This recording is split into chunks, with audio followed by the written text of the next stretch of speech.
நல்லது. எல்லா புகழும் இறைவன் ஒருவனுக்கே. அன்பு வணக்கங்கள். இன்றைய சிந்தனை மனம் நிற்றல் என்றால் என்ன? மனதை நிறுத்த சொல்கிறார்கள், அதை எப்படி செய்வது? அறிவை விட்டு விலகுங்கள், அறிவை விட்டு விலகுங்கள் அப்படி என்று கூறுகிறீர்கள். அறிவை விட்டு விலகினால் நான் என்ன வேலை செய்வது?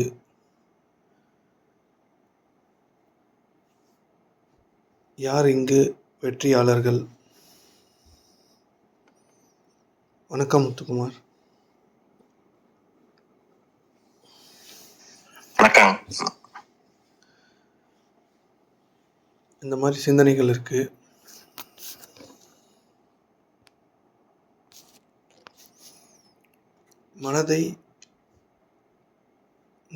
மனதை நிறுத்துவது எப்படி? மனம் நிற்றல் என்றால் என்ன? மனதை நிறுத்துவது அப்படின்னு பல நூற்றாண்டுகளாக பல ஞான மக்கள் அறிவுறுத்தியிருக்காங்க. மனம் நின்னாதான் நமக்கு வாழ்க்கை இருக்குது, மனம் நிற்கணும், மனதிற்கு பின்னே எண்ணங்களுக்கு பின்னே வாழ்வு இருக்கிறது அப்படின்லாம் நம்மளுக்கு சொல்லப்பட்டிருக்கு. அதற்கான உபாயங்களும் அதற்கான வழிகாட்டுதல்களும் நிறைய இருக்குது. அதெல்லாம் மனிதர்கள் செய்து பார்த்தும் தொடர்ந்து செய்தும் மனதை நிறுத்த முடியவில்லை. மனம் உபாயங்களை செய்யும் பொழுது, பயிற்சிகளை செய்யும் பொழுது சிறிது நேரம் நின்றதைப் போல தெரிகிறது. கொஞ்ச நேரம் கழித்து திருப்பியும் அதோட இயல்பு நிலைக்கு அது திரும்புது. நம்ம மனதை நிறுத்துவதற்கான உபாயங்களை செய்யும் பொழுது அது பேர் தியானம் அப்படின்னு நம்ம சொல்கிறோம். மனம் நின்றுச்சுன்னா தியானம் அப்படின்னு நம்ம சொல்கிறோம். சிறிது நேரம் கழித்து மனம் திருப்பியும் அதோட இயக்கத்துக்கு வருது. மனம் இல்லைன்னா இந்த உலகமும் இல்லை. மனதின் வாயிலாக தான் இந்த உலகத்தை நாம் அறிந்திருக்கிறோம். எண்ணங்களின் வாயிலாக தான் நாம் இந்த உலகத்தை புரிந்து வைத்து கொண்டிருக்கிறோம். இதெல்லாம் இப்படி தான் இருக்குது. அப்புறம் எப்படி நம்ம மனதை நிற்கிறது? மனதை நிறுத்திட்டா நம்ம செயல்படாத ஒரு பொருள் மாதிரி ஆகிட மாட்டோமா? இல்லை செயல்படாத பொருள் தானே இருக்கும் அங்கே அப்படின்னு நம்ம கேள்விகள்லாம் இருக்குது. மனதை நிற்றல் என்பது நம்மளுக்கு எல்லாம் என்ன கற்றுக் கொடுக்கப்பட்டிருக்கு அப்படின்னா, உங்களுக்குள்ள ஏதோ ஒன்று ஓடிக்கிட்டே இருக்குல்ல, அதை நிறுத்துறது இல்லை. மனதை நிற்க வைக்கிறது, ஓடிக்கிட்டே இருக்கிறது தான் அதோட இயல்பு. இங்கே பார்த்திங்கன்னா இந்த பிரபஞ்ச படைப்புகள் எதை எடுத்துக்கிட்டாலும் அதுக்கான இயல்புகள் இருக்கிறது. அதுதான் அதோட தர்மம். அந்தந்த தர்மத்தில் அது இயங்கிக்கிட்டே இருக்கும். காற்று உலர்த்தும், நெருப்பு எரிக்கும். அது யாரை எரிக்கும், எப்படி எரிக்கும்லாம் தெரியாது. நல்லவங்களையும் எரிக்கும், கெட்டவங்களையும் எரிக்கும். ஆனால் அது எரிக்கும், அதோட தர்மம் அது. எதை போட்டாலும் அது எரிச்சிடும். அதை வச்சு சமைக்கலாம், அதை வச்சு வீடை கொளுத்தலாம், வீடையே நாசம் பண்ண முடியும். அதில் நம்ம இந்த மாதிரி அதோட தர்மத்தில் அது இயங்குமே தவிர அதுக்கு வேறு எந்த சாய்ஸும் கிடையாது. அந்த மாதிரி எல்லா படைப்புகளுக்கும் அதுக்கான தர்மம் இருக்குது. எல்லா சின்ன கொசுனா கொசு கடிக்கும், அவ்வளோதான் அதோட தர்மம். அதோட வேலையை கடிக்கிறது தான், நம்ம ரத்தத்தை குடிக்கிறது தான் அதோட தர்மம். அதை தாண்டி அது வேறு எதுவும் செய்யாது. நல்லது செய்யணும், மற்ற கொசுங்களுக்கு நல்லது செய்யணும் அப்படின்லாம் அதுக்கு தெரியாது. அதோட தர்மம் என்னவோ அதில் இயங்கும். அதுபோல் மனதோட தர்மம், மனதோட இயல்பு சதா காலமும் ஓடிக்கொண்டிருப்பது தான். நிற்காமல் ஓடிக்கொண்டே இருப்பது தான் அதோட வேலை. சதா காலம் இரைச்சல்களை எழுப்பி கொண்டு குழப்பத்தில் மூழ்கி குழப்பமாகவே இருப்பது தான் மனதோட இயல்பு. இதை நம்ம எப்படி நிறுத்த முடியும் அப்படின்னா, இது எப்படி நிறுத்த முடியும்? அதோட இயல்பில் அது சரியாக இயங்குது அப்படின்றது தான் நம்ம புரிஞ்சுக்கணும். மனம் அப்படி தான் இயங்கும். மனம் பல்வேறு எண்ணங்களை நல்ல நல்ல விதமாகவோ இல்லை கெட்ட விதமாகவோ ஏதோ ஒன்று நம்மளுக்கு தெரிஞ்ச நல்லது கெட்டதில் சதா காலமும் இயங்கிக்கிட்டே இருக்கும். நம்ம எல்லாரும் என்ன போராடிட்டுருக்கோம் அப்படின்னா, அதோட இயல்பை மாற்றுறதுக்கு, அதோட இயல்பை மாற்றி நம்ம மனதை நிற்க வைக்கணும். மனம் நின்னா தான் வாழ்க்கை இருக்குது. சரி, மனம் நிற்க வச்சுட்டு என்ன வாழ்க்கை இருக்குது அப்படின்னா அது தெரியாது. எல்லாரும் ஆன்மீக வாழ்க்கையில் ஏதோ ஒரு ஓட்டத்தை ஓடிக்கிட்டே இருக்குமே தவிர, மனதை நிற்க வைக்கணும், இல்லை ஏதோ நீங்கள் கடவுளை உணரணும், நான் யாருன்னு தெரிஞ்சுக்கணும், நான் பர்பஸ் என்னன்னு புரிஞ்சுக்கணும், இது எல்லாமே ஒரு விதமான மனநிலை தான். இதெல்லாம் நீங்கள் தெரிஞ்சுக்கணுன்னு அவசியமே இல்லை. இதெல்லாம் தெரிஞ்சுக்கணுன்ற கேள்விக்கு முன்னாடி என்ன இருக்குதுன்னு பார்த்தீங்கன்னா எதுவுமே இருக்காது. உங்களுக்கான குழப்பம் தொடங்குவதற்கு முன்னாடி என்னவா இருந்தீங்க அப்படின்னா எதுவுமே இல்லை, சும்மா தானே இருந்திருப்போம். அந்த சும்மா இருக்கிறது தான் நீங்கள். ஆனால் இந்த குழப்பங்களை வைத்துக்கொண்டு நான் என்னோடய பர்பஸை கண்டுபிடிக்கணும், என் வாழ்க்கையோட நோக்கம் என்ன, நான் எதுக்காக இங்கே வந்திருக்கேன், அந்த மாதிரி எதுவுமே கிடையாதுன்றது தான் உண்மை. நீங்கள் கண்டுபிடிக்க தொடங்கினாலும் உங்களால் கண்டும் பிடிக்க முடியாதுன்றது தான் உண்மை. உங்கள் மனமே சாட்டிஸ்ஃபை ஆகாத வரைக்கும் இந்த கேள்விக்கு பதிலே கிடையாது. இதை கண்டுபிடிக்கிறதுக்கு தான் மனித இனம் தொடர்ந்து போராடிட்டு,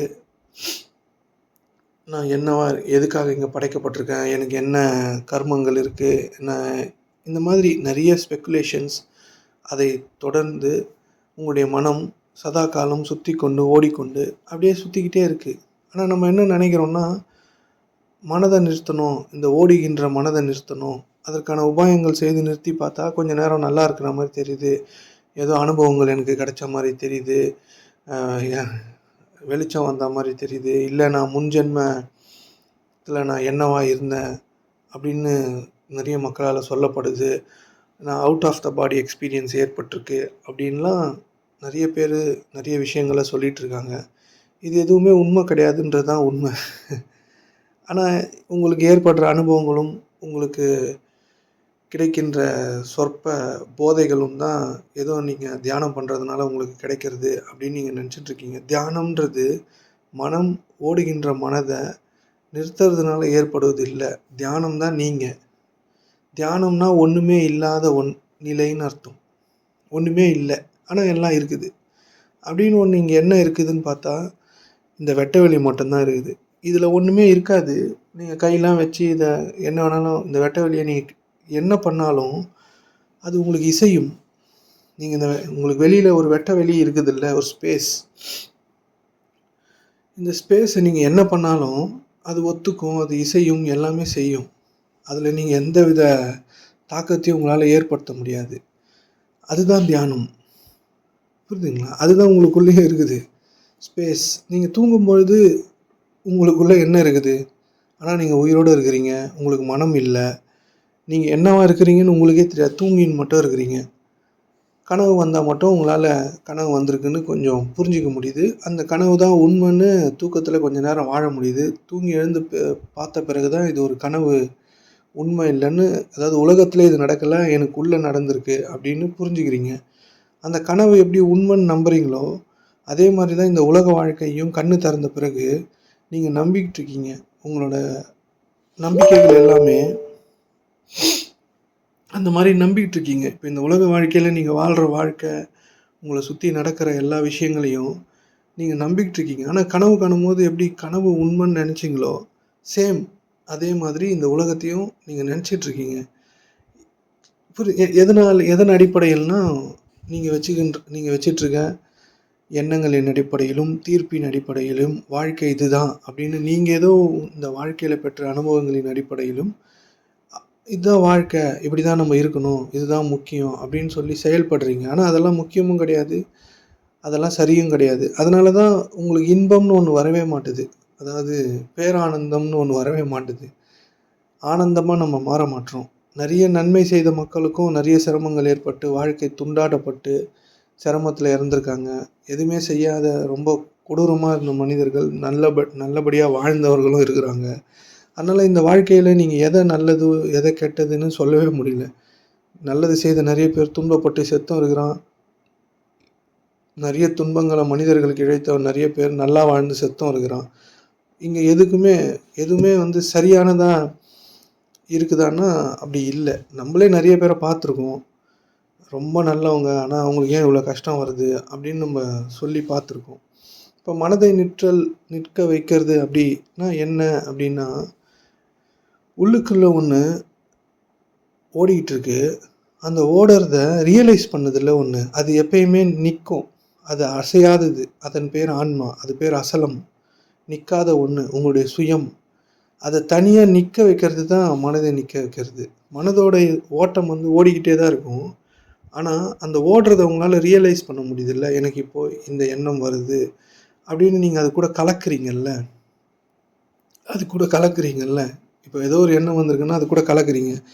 அதை பார்த்தீங்கன்னா, அதாவது இது ஒரு ப்ரிலிமினரி ஸ்டெப்பு தான். அதை பார்க்குறதுமே ஒரு விதமான செயல் தான். அதை நீங்கள் ரியலைஸ் பண்ணால் தான் அதை பார்க்கவே முடியும்.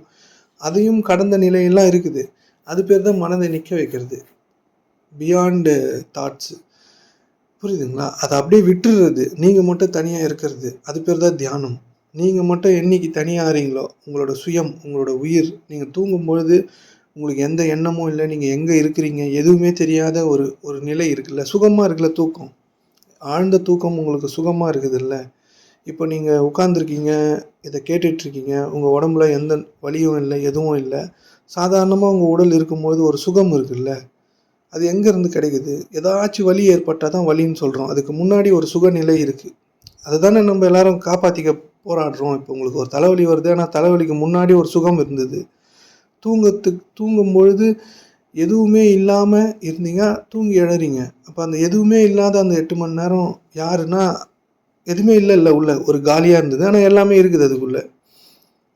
புரியுதுங்களா? அதுதான் தியானம். அதுதான் நீங்கள் புரியுது. அந்த அந்த அசையாத ஒன்று உள்ளே இருக்குல்ல, தூங்கும்போது அசையாமல் உள்ளுக்குள்ளே ஒன்று இருந்துச்சுல்ல, கான்ஷியஸ்னஸ், சுயம், இல்லை ஏதோ ஒன்று ஆன்மா, அது பேர் நிறைய வச்சுக்கலாம். நம்ம இஷ்டம் போல் வச்சுருக்காங்க. அதை நீங்கள் தனியாக நிறுத்துறது பேர் தான் மனதை நிறுத்துதலே தவிர, மனம் ஓடிக்கிட்டே தான் இருக்கும்.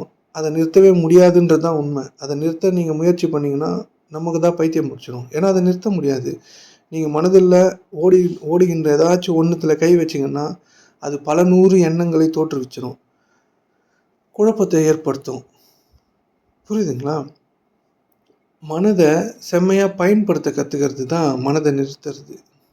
புரியுதுங்களா? மனதை நீங்கள் பார்த்தீங்கன்னா பார்க்க அந்த மனதின் ஓட்டம் கம்மியாயிடும். கொஞ்ச நாள் கழித்து வரவே வராது. நீங்கள் மட்டும் இருப்பீங்க. வருவது எல்லாமே உங்களுக்கு தெரியும். நீங்கள் உங்களுடைய வாழ்வின் மொத்த பொறுப்பையும் நீங்கள் எடுத்து வச்சுருப்பீங்க.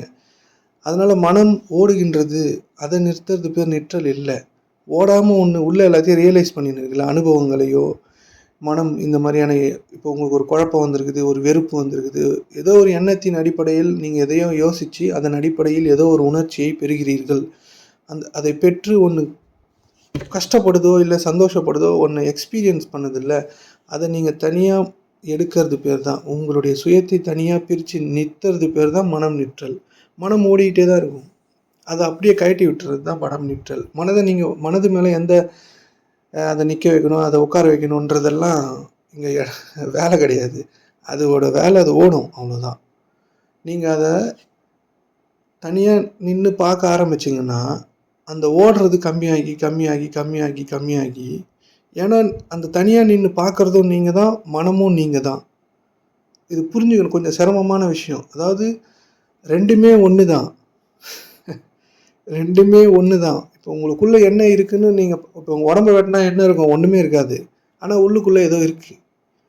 புரியுதுங்களா? உங்களுக்குள்ளே இருக்க மனமும் ஆன்மாவின் ஒரு பகுதி தான். உங்களுக்கு புரியுதுங்களா? அது தனித்தனியாக ரெண்டாக இல்லை, எல்லாமே ஒன்று தான். தனித்தனியாக உள்ளுக்குள்ளே மனம்னு ஒன்று இருக்கும், ஆன்மானு இன்னொன்று தனியாக இருக்கும். அப்படின்னா எங்கே இருக்கும்னா உங்களால் கண்டுபிடிக்க முடியாது. ஒரு கண்ணை மூடினா எல்லாம் உள்ளுக்குள்ளே ஏதோ ஒன்று இருக்குது. அதை வெட்டி பார்த்தா எதுவும் இருக்காது. ஆனால் உள்ளுக்குள்ளே ஏதோ ஒரு ஆற்றல் இருக்குது. அதுதான் மனமாகவும் இருக்குது, அதுதான் ஆன்மாவும் இருக்குது. மனதின் அந்த ஓட்டம் குறைய குறைய அதை பார்த்தீங்கன்னா குறையும். அதாவது நீங்கள் உங்களோட சுயத்தில் நின்னீங்கன்னா மனமால வேலை செய்ய முடியாது. அந்த ஓட்டத்தை நிறுத்துறதுக்கு நீங்கள் அந்த ஓட்டத்து மேலே ஆளுகை செலுத்தணும்னு அவசியம் இல்லை. நீங்கள் எதுவாக இருக்கிறீங்களோ அது மேலே ஆளுகை செலுத்தினா அதால் ஓட முடியாது. ஏன்னா ரெண்டுமே ஒன்று தான். சொல்லிட்டு புரியுதுங்க உங்களுக்குள்ளே உங்களுக்குள்ளே இருக்குதுல ஏதோ ஒன்று, அதுதான் மனமும் அதுதான் ஆன்மாவும். ஆன்மாவின் கீழ்நிலை மனம், மனதின் மேல்நிலை ஆன்மா. இந்த கீழ்நிலையிலே நம்ம பாதிக்கப்பட்டு இந்த கீழ்நிலையால் நம்ம ஆன்மா மறைக்கப்பட்டு இந்த எண்ணங்களால் சூழ்ந்து நம்ம அந்த எண்ணங்களோடவே நின்றுக்கிறோம். அதுக்கு மேலே போக முடியல. இந்த எண்ணங்களே நம்மளை சூழ்ந்து பெரும் துன்பத்தை நமக்கு தருகிறது. இந்த எண்ணெய் வட்டத்துக்குள்ளேயே நின்று இதெல்லாம் நீங்கள் இப்போ நான் சொல்கிறதெல்லாம் எந்த புக்லேயும் இருக்காது.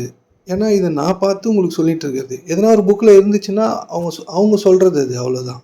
அவங்கள பார்த்து அவங்க சொல்லியிருப்பாங்க. இப்போ நீங்கள் இதை பார்க்கவும் முடியும். இப்போ நான் சொல்கிறத நீங்கள் கண்ணை மூடி பார்த்தீங்கன்னா அது உங்களுக்குள்ளே நிகழ்ந்துட்டு தான் இருக்குது. நான் எதுவுமே இல்லாத ஒன்று, உங்களால் பார்க்க முடியாத ஒன்றெல்லாம் நான் சொல்ல மாட்டேன். கண்ணை மூடி பார்த்தீங்கன்னா மனம் ஓடிக்கிட்டே இருக்கும். ஓடிக்கிட்டே இருக்கிறத உங்களால் பார்க்க முடியும், அவ்வளோதான். அது ஓடிக்கிட்டே இருக்கும், அதான் அதோட தர்மம். நீங்கள் பார்த்தீங்கன்னா மனதுக்கு அங்கே இடம் கிடைக்காது. புரியுதுங்களா? மனம் எப்படி இயங்கும்னா, நீங்கள் மயக்க நிலையில் இருந்தால் மட்டும்தான் அது இயங்கும். நீங்கள் மறைஞ்சால் மட்டும்தான் இயங்கும். அந்த எண்ணத்தை உண்மை நினச்சின்னா அது கூட அட்டாச் ஆனால் மட்டும்தான் அது இயங்கும். ஆனால் உங்களோட சுயத்தோட தன்மை என்ன? ஆன்மாவின் தன்மை கவனித்தல். புரியுதுங்களா? ஆன்மா எப்பயுமே கவனத்திலே இருக்கும். நீங்கள் கவனிச்சிங்கன்னா மனம் இருக்காது. ஏன்னா உள்ளே இருக்கிற ஒன்றால் ஒரே ஒரு விஷயத்தை தான் எப்பயுமே செய்ய முடியும். ஒன்று கவனிக்க முடியும், இல்லைன்னா கவனமற்று கரைஞ்சி உங்கள் எண்ணத்தோட எண்ணமாக ஓட முடியும். புரியுதுங்களா? இப்போ நீங்கள் கவனிச்சிங்கன்னா மனம் இருக்காது. உங்களோட சுயம் கவனிக்கிறது எதுக்காகனா, நீங்கள் எதுவாக இருக்கிறீங்களோ அதில் நிற்கிறதுக்கு. மனமால் அங்கே இடம் இருக்காது. இல்லைன்னா நீங்கள் கவனிக்காமல் இருந்தீங்கன்னா மனம் உங்களை தூக்கின்னு ஓடின்னு இருக்கும். அதெல்லாம் அந்த ஓடுறதுல உங்களால் எந்த கவனத்தையும் செலுத்த முடியாது. ஓடுறதுக்குள்ளே நீங்கள் போனீங்கன்னா உங்களையும் தூக்கின்னு ஓடிடும்.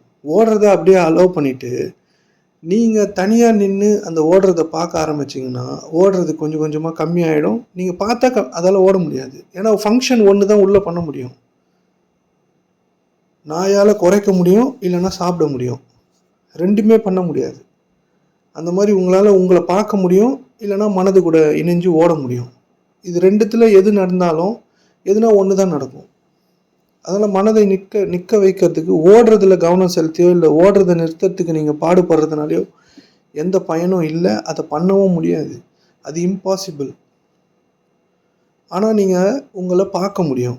நீங்கள் பார்த்தீங்கன்னா மனதை நிறுத்துவதற்கான வேலையை நீங்கள் செய்கிறீங்கன்னு அர்த்தம். ஒருத்தர் ஒரு வேலை செய்கிறாங்க அப்படின்னா அதில் டிஸ்டர்ப் பண்ணீங்க அப்படின்னு வச்சுங்களேன், அவங்க உங்களை பல்வேறு துன்பத்துக்கு பல்வேறு கேள்விகளுக்கும் நீ என்ன பண்ண, உனக்கு என்ன தெரியும் அப்படின்னு உங்களை எதிர்க்கிறதுக்கும் உங்களை துன்பப்படுத்துறதுக்கும் உங்களை சிரமப்படுத்துறதுக்கும் தான் வாய்ப்பு அதிகமாக இருக்குது. இப்போ உங்கள் வீட்டில் இருக்காங்க, உங்கள் மனைவி கடுமையாக வேலை செஞ்சுருக்காங்க, நீங்கள் சும்மா உட்காந்து அவங்க மேலே இன்னும் இப்படி நானும் வேலை செய்கிறவா, இதை பண்ணுவா அதை பண்ணுவா, நீ செய்தது சரியில்லை, நீ இப்படி பண்ணணும் அப்படி பண்ணணும், அதை மாற்றி அமைக்கிறீங்க, அவங்களோட சக்தி ஓட்டத்தை மாற்றி அமைக்கிறீங்கன்னா அவங்க உங்கள் மேலே கோவப்பட்டு உங்களை சிரமப்படுத்தி உங்கள் எனர்ஜியை கொஞ்சம் தின்னுவாங்க, உங்களை சிரமப்படுத்திடுவாங்க. அதுவே அவங்க தான் வேலை செய்கிறாங்க, சாதாரணமாக வேலை செய்கிறாங்க, நல்லபடியாக செய்யுங்கன்னு சொல்லிட்டு சாதாரணமாக இருந்தீங்கன்னா அவங்க செய்து முடிச்சுட்டு சாதாரணமாக வந்துடுவாங்க. நடுவில் குறுக்கிட்டிங்கன்னா அவங்க கதையை காலி பண்ணுவாங்க. எல்லாருமே ஒரு பொறுப்பு ஒருத்தர்கிட்ட கொடுத்துட்ட பிறகு அவங்களோட இயக்கத்தில் அதை அலோவ் பண்ணாமல் நம்ம நிறைய சஜஷன்ஸு அவங்களோட மன ஓட்டத்தில் போய் கையை வச்சோன்னா உங்களை அவங்க சிதைப்பாங்க. அதே மாதிரி உங்களோட மன ஓட்டம் ஓடிக்கிட்டே தான் இருக்குன்றதை புரிஞ்சுங்க. உங்களுக்கு தப்பாக எண்ணம் வரும், கரெக்டாக எண்ணம் வரும், அது சரின்னு நினைப்பீங்க, இதை செய்தால் தப்புன்னு நினைப்பீங்க, எல்லாமே நினைப்பீங்க தான். அதெல்லாம் அப்படி தான் வரும். நம்ம எல்லோரும் என்ன நினைக்கிறோன்னா நம்மளுக்கு அந்த மாதிரிலாம் வரக்கூடாது, ஞானிகளுக்கு அதெல்லாம் வராது, அது ஒரு உச்சகட்ட நிலைக்கு போனவங்களுக்கு வராது. பேசிக்காக இருக்கிற இப்போ தான் நம்ம ஃபஸ்ட் ஸ்டாண்டர்ட் போகிறோம் அப்படின்னா எடுத்த உடனே நம்ம வைவா ப்ரெசென்ட் பண்ணி பிஹெச்டி டாக்டரேட்லாம் வாங்க முடியாது. ஏபிசிடி தானே கற்றுக்கணும். ஏபிசிடி கற்றுக்கிறதுக்கான வேலையை மட்டும்தான் பார்க்க முடியும் அந்த குழந்தையால். ஸ்ட்ரைட்டாக ஒன்றாவது போயிட்டு நம்ம பிஹெச்டி வைவாவில் நின்று ப்ரெசன்டேஷன் கொடுக்க முடியாது. ஏன்னா அதுக்கான அறிவு நம்மகிட்ட கிடையாது. முதல்ல அந்த ஏபிசிடி கற்றுக்கிட்டா தான் அந்த பிஹெச்டி வைவால போய் நின்று நம்ம ப்ரெசன்டேஷன் கொடுக்கறதுக்கான அறிவே நம்மளுக்கு வரப்போகுது. அதனால் நீங்கள் உங்களை உற்று நோக்கிறத முதல்ல செய்தீங்கன்னா, அந்த உற்று நோக்குனீங்கன்னா மனம் இருக்காது. உங்களை பார்த்தீங்கன்னா மனம் இருக்காது. மனது மேலே கையை வச்சு மனதை நிறுத்தவே முடியாது. ஓடுறத நீங்கள் நிறுத்தவே முடியாது. ஏன்னா அது ஓடி தான் ஆகணும். எங்கெல்லாம் கேப் இருக்கோ அங்கெல்லாம் பூந்து ஓடினே இருக்கும் அது. சொல்றது புரியுதுங்களா? அதனால் மனதை நிற்றல் அப்படின்னா அதுக்கு எந்த தியான பயிற்சியோ இல்லை எந்த மூச்சு பயிற்சியோ, மூச்சை கவனித்தல் அதெல்லாம் கொஞ்சம் கொஞ்சம் பயன்படும். ஆனால் நீங்கள் உங்கள் மேலே ஆளுகை செலுத்தாமல் டைரெக்டாக உங்கள் மேலே கவனம் பண்ணாமல் உங்களால் உங்கள் மனதை நிறுத்த முடியாது. மனம் ஓடும். மனம் பல்வேறு எண்ணங்களை உங்களுக்கு எடுத்துகிட்டு வந்து தரும். உங்கள் வாழ்க்கை இப்படி தான் இருக்கும். நல்லதை சிந்திக்கும், கெட்டதை சிந்திக்கும். இந்த மாதிரி தான் மனம் இருக்குதுன்றத முதல்ல புரிஞ்சுங்க. அந்த மாதிரி தான் அது இயக்கமே இருக்குது. அதனால் எனக்கு இந்த மாதிரி இப்போ இருக்குது, அதனால் எந்த தப்பும் கிடையாது. அதை புரிஞ்சுங்க முதல்ல. அதில் ரிலாக்ஸேஷன் ஆகுங்க. எனக்கு கோபமாக இருக்குது, அதனால் எந்த தப்பும் கிடையாது. நான் கொஞ்சம் காசிப் பேசலான்னு நினைக்கிறேன். காசிப் பேசினா மனம் நல்லா இருக்கும். ஏன்னா அதோட இயல்பு அது. புறம் பேசுறது, குறை பேசுறது அதுக்கு ரொம்ப பிடிக்கும். புரியுதுங்களா? அதெல்லாம் பண்ணால் கொஞ்சம் நல்லா இருக்கும் அப்படின்னா கொஞ்சம் கொஞ்சம் பண்ணிங்க. மற்றபடி அது உங்களோட வாழ்வெல்லாம் சரி பண்ணாது. புரியுதுங்களா? உங்களுடைய மனதின் இயல்பை நீங்கள் தயவுசெய்து புரிஞ்சிக்கினா மட்டும்தான் அதை எப்படி இயக்கிறதுன்னு உங்களுக்கு புரியும். மனம் நிற்றல் என்பது நீங்கள் தனித்து நின்று பார்ப்பதை தானே தவிர, பார்க்கும்பொழுது அது கொஞ்சம் காலம் கழித்து அதுவாகவே நின்றோம். ஏன்னா அதுக்கு எந்த வழியும் கிடையாது. அதுக்கப்புறம் அதை அப்படியே அலோவ் பண்ணிட்டா போதும். புரியுதுங்களா? அதுக்கு ஏதோ பிரவாகம் அப்படி இப்படின்னுவாங்க. அது முதல் நிலை, அவ்வளோதான். அதை ஓடுறதை அப்படியே விட்டுருங்கன்னா, அப்போது ஓடுறதை அப்படியே விட்டுடலாம். ஆனால் இந்த உலகத்தை எப்படி வாழ்கிறது, அறிவை எப்படி பயன்படுத்துறது? நம்ம எல்லாரும் இப்போது பைபிளில் குரான்லலாம் அறிவின் கனியை புசிக்காதீர், அறிவின் கனியை புசிக்காதீர் அப்படின்னா, இப்போ உங்களுக்கான இந்த உலக வாழ்க்கை உங்களுக்கு எதற்காக கொடுக்கப்பட்டிருக்கு, உங்களுக்கு உலக அறிவு எதற்காக கொடுக்கப்பட்டிருக்கு அப்படின்னா, இந்த உலகத்துக்கான பங்களிப்பு நீங்கள் ஏதோ ஒன்று தரணுன்றதுக்காக தான் உங்களுக்கான அறிவு கொடுக்கப்பட்டிருக்கு. ஆனால் இந்த அறிவை பயன்படுத்துறது தப்பு கிடையாது. இப்போ இந்த உலகத்தில் நீங்கள் இருக்கீங்க, இந்த கடவுள் உலகத்தில் தான் உங்களை படைச்சிருக்காரு. இந்த உலக முன்னேற்றத்துக்காக உங்களுக்கு தெரிஞ்ச எதையோ மற்றவர்களுக்காக பயன்படுத்தி ஏதோ ஒரு கூலியை நம்ம பெற்றுக்கிறோம். இந்த உலக அறிவே தப்பு கிடையாது. இந்த உலக அறிவை பயன்படுத்தி இந்த உலக பொருட்களை நம்ம சம்பாரிச்சுக்கிறோம், அதுவும் தவறு கிடையாது. ஆனால் இந்த அறிவின் கனியை புசிக்காதீர் அப்படின்னா, இந்த அறிவை செய்யறதுனால உங்களுக்கு வரும்ல ரிட்டர்ன்ஸு. அந்த அறிவின் கனியை புசிக்காதீர் அப்படின்னா, நீங்கள் இந்த அறிவை வச்சுன்னு இருக்கிறதுனால நீங்கள் பெருமை ஆய்க்கிறீங்கல்ல, அதுதான் தப்பு. சொல்லிட்டு புரியுதுங்களா? நீங்கள் கடவுளுக்கு இணையாறீங்க. அப்போது இங்கே உங்களை படைச்சிருக்கு, உங்களை சுற்றி இருக்க எல்லாத்தையும் படைச்சிருக்குல்ல, உங்களுக்கு ஏதோ ஒரு அறிவு புகட்டப்பட்டிருக்குன்னா அதை நீங்கள் சாதாரணமாக செய்யலாமே தவிர, அது உங்களை பெருமையாவோ இல்லை மற்றவர்களை விட நீங்கள் பெருசாக கருதுறதுக்கோ இல்லை மற்றவங்களை நீங்கள் சின்னதாக பார்க்குறதுக்கோ எந்த வழியுமே இல்லை. நீங்கள் சாதாரணமாக உங்களோட வேலையை செய்துட்டு வர கூலியை நீங்கள் சாப்பிட்டுக்கலாம், நீங்கள் எதை வேணாலும் பண்ணிக்கலாம். ஆனால் எல்லா புகழும் இறைவனுக்கு தான். அந்த எல்லா புகழும் இறைவனுக்கு அப்படின்றத தான் நீங்கள் புசிக்கக்கூடாது. மற்றபடி இந்த உலகத்துக்கான பங்கை நீங்கள் ஆற்றி தான் ஆகணும், நீங்கள் செய்து தான் ஆகணும். நீங்கள் எந்த வேலையில் இடப்பட்டிருக்கீங்களோ, உங்களோட அவதாரம் எதுவாக இருக்கிறதோ, நீங்கள் எல்லா வேலையும் இப்போ நீங்கள் செய்கிற வேலை சிலர் விரும்பி செய்யலாம், சிலர் விரும்பாமல் அந்த வேலையில் புகுத்தப்பட்டிருக்கலாம். ஆனால் உங்களுக்கான வேலை இன்று என்ன பணிக்கப்பட்டிருக்கிறதோ அதை மன நெருடல் இல்லாமலும், இப்போ வேலை நான் நல்லா செய்து பெருமையாக தானே ஆகக்கூடாதுன்னு நீங்கள் சொல்கிறீங்க. வேலையை நீங்கள் சரியாக செய்யலைனாலும் அது உங்களுக்கான துன்பத்தை ஏற்படுத்தியே தீரும். ஏன்னா உங்களுக்கான பொறுப்பு இன்றைக்கு இந்த உலகம் நிகழ்வதற்காக உங்களுக்கு கொடுக்கப்பட்ட வாய்ப்பு என்னவோ அதை நீங்கள் சரியாக செய்யணும். எல்லா புகழும் இறைவனுக்கு தான். உங்களுக்கு சோறு தான் முக்கியமே தவிர புகழெல்லாம் முக்கியம் இல்லைல்ல. இதுதான் அறிவின் கனியை புசிக்காதீர். உங்களுக்கு அந்த மறைவாக இருக்கிற உருவமே இல்லாத புகழ் தேவைப்படுது, உங்களுக்கு பாராட்டு தேவைப்படுது. நீங்கள் நல்லா செய்தீங்கன்னா பாராட்டு வரும், தன்னால் வரும். அது உங்களுக்கானது கிடையாது. அதை வச்சு உங்கள் பசியை போக்கிக்க முடியாது, அதை வச்சு நீங்கள் ட்ரெஸ் வாங்கிக்க முடியாது, அதை வச்சு உங்கள் வீடை கட்டிக்க முடியாது. ஆனால் மனிதன் அதுதான் ரொம்ப அவன் புகழப்பட வேண்டும் என்று விரும்புகிறான். ஏன்னா நீங்கள் உயிரோடு இருக்கிறதே உங்கள் கையில் கிடையாது. புரியுதுங்க? இதுதான் அறிவின் கனியை புசிக்கக்கூடாது. இப்போ நீங்கள் என்ன தொழில் செய்கிறீங்களோ அதை சிறப்பாக செய்யுங்க, அவ்வளோதான். அதில் 5 ரூபாய் வருமானம் வந்தாலும் சரி, 50 லட்சம் வந்தாலும் சரி, அதனால் உங்களுக்கு எந்த பெருமையும் கிடையாது. நீங்கள் எந்த மனிதரோட மேன்மையானவரும் கிடையாதுன்றத நீங்கள் புரிஞ்சிக்காத வரைக்கும் நீங்கள் வச்சுட்டு இருக்க கேஜெட்ஸு, இல்லை நீங்கள் வச்சுட்டு இருக்க வீடு வாசல், காரு, இல்லை உங்கள்கிட்ட இருக்க செல்வங்களை வச்சு நீங்கள் உங்களை பெருமையாவோ இல்லை கீழ்த்தனமாவோ நினச்சிக்கிறீங்கல்ல, இது ரெண்டுமே உங்களை போட்டு தள்ளிடும். உங்களோட துன்பத்துக்கெலாம் நீங்கள் என்ன காரணம் நினச்சிட்டு இருக்கீங்க? இது மட்டும்தான். நீங்கள் நினைக்கலாம், ஐயோ என்கிட்ட எதுவுமே இல்லை, மற்றவங்க நல்லா இருக்கிறாங்க அப்படின்னு நீங்கள் நினைக்கிறீங்கல்ல, அதுவும் உங்கள் வாழ்வை துன்பப்படுத்தும். இது ரெண்டுமே ஒரு விதமான ஈகோ தான். இந்த ஈகோன்னு ஒன்று இருக்குல்ல, அது இல்லாத ஒன்று, அது பேர் தான் மாயை. நீங்கள் அந்த இல்லாத ஒன்றை நீங்களாவே இமேஜின் பண்ணி நம்ம எல்லாரோட நல்லா இருக்கிறோன்னு நீங்கள் நினச்சிக்கிறதும், நீங்கள் நல்லா படிச்சிருக்கீங்கன்னு நினச்சிக்கிறதும், உங்களுக்கு ஏதோ இந்த சமூகத்தில் பெருமை இருக்கிற மாதிரி நீங்களாவே ஒன்று இமேஜின் பண்ணிக்கிறீங்க. அந்த இமேஜினேஷன் தான் உங்களுடைய ஈகோ. உங்கள் மனம் உங்களுக்கு தரக்கூடிய பரிசு. அது அதிகார போதையை தரும், நிறைய பணம் தரும், எல்லாமே தரும். இதெல்லாம் நீங்கள் பயன்படுத்திங்க. சாதாரணமாக பயன்படுத்துறதுல உங்களுக்கு என்ன பிரச்சனைன்னு தெரியல. இதை நம்ம வலுப்படுத்தி இதை நம்மளோட ஆடை ஆபரணமாகவும் இதை நம்மளோட அழகாக மாத்திரம்ல, இதெல்லாம் இருக்குது என்கிட்ட அப்படின்னு நம்ம ஷோ பண்ணோம். உங்களோட மனநிலை உங்களுக்கு கட்டாயமாக தெரியும். எதன் அடிப்படையில் நீங்கள் இப்போ உங்கள் மனநிலையை பரவ விட்டுருக்கீங்களோ அதன் அடிப்படையில் உங்களுக்கான கூலி நிச்சயமாக இறைவன் கொடுத்தே தீருவான். நம்ம என்ன நினைக்கிறோம் அப்படின்னா, உங்களுடைய நினைப்புக்கு நீங்கள் எதோ நினைக்கிறீங்கல்ல, உங்களை பற்றியோ மற்றவங்களை பற்றியோ நீங்கள் நினைக்கும் பொழுது உங்கள் சுயத்தில் அதை நினைக்கிறீர்கள். அதை தயவுசெய்து புரிஞ்சுக்கணும். இப்போ நீங்கள் ஒரு விஷயத்தை ரியலைஸ் பண்ணுறீங்க அப்படின்னா,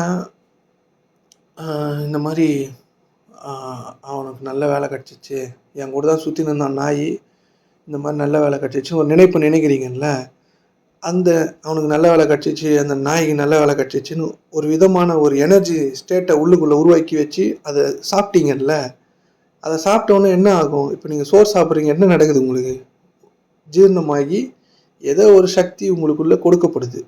அதே மாதிரி உங்களோட நினைப்பு இருக்குல்ல, நினைப்பு எல்லாத்துக்கும் கடவுள்கிட்ட இருந்து கூலி வந்தே தீரும். உங்கள் மனதில்னா உங்களோட சுயத்தில் நீங்கள் எதையெல்லாம் நினைத்தீர்களோ, இப்போ நீங்கள் மனதில் நினைக்க முடியாது, மனம் எண்ணங்களால் புதைந்து கொண்டிருக்கிறது. ஏதோ ஒன்று ரியலைஸ் பண்ணதில்ல, ஏதோ ஒன்று தெரிஞ்சுக்குதில்ல, எனக்கு கோபம் வருதுன்னா கோபத்தை உணர முடியுதில்ல ஏதோ ஒன்றால். அதில் நீங்கள் எதெல்லாம் உணர்றீங்களோ, எந்த எண்ணத்தெல்லாம் உள்ளே போட்டு வச்சுருக்கீங்க, வெளியில் நீங்கள் நல்லவங்க மாதிரி ரொம்ப புத்தர் மாதிரி கூட நடிக்கலாம், அது பிரச்சனையே கிடையாது. அதுக்கும் கடவுளுக்கும் சம்மந்தமே கிடையாது. அது மனிதர்களை ஏமாற்றுவதற்கான ஒரு வழி. உள்ளுக்குள்ளே நீங்கள் என்னவா இருக்கிறீங்களோ, உள்ளுக்குள்ளே என்ன நினைப்பில் இருக்கிறீங்களோ, உள்ளுக்குள்ளே என்ன சுத்தமாக இருக்கிறீங்களோ அசுத்தமாக இருக்கிறீங்களோ, அதற்கு இறைவன் கட்டாயமாக கூலி கொடுத்து தீருவான்றதை மட்டும் நீங்கள் சாதாரணமாக எடுத்துக்காதீங்க. உங்களுடைய மனநிலைகளுக்கான கூலி, நீங்கள் என்ன நினைக்கிறீங்களோ அதுக்கான கூலி வந்தே தீரும். அதில் எந்தவித ஐயமும் கிடையாது.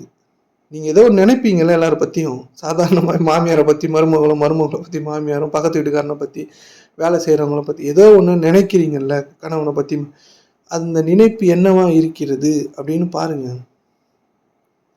அந்த நினைப்பு தான் உங்கள் வாழ்வை மாற்றினே இருக்குன்னு உங்களுக்கு தெரியாது. நீங்கள் அதை தான் இன்றைக்கி சாப்பிட்ருக்கீங்கன்னு அர்த்தம்.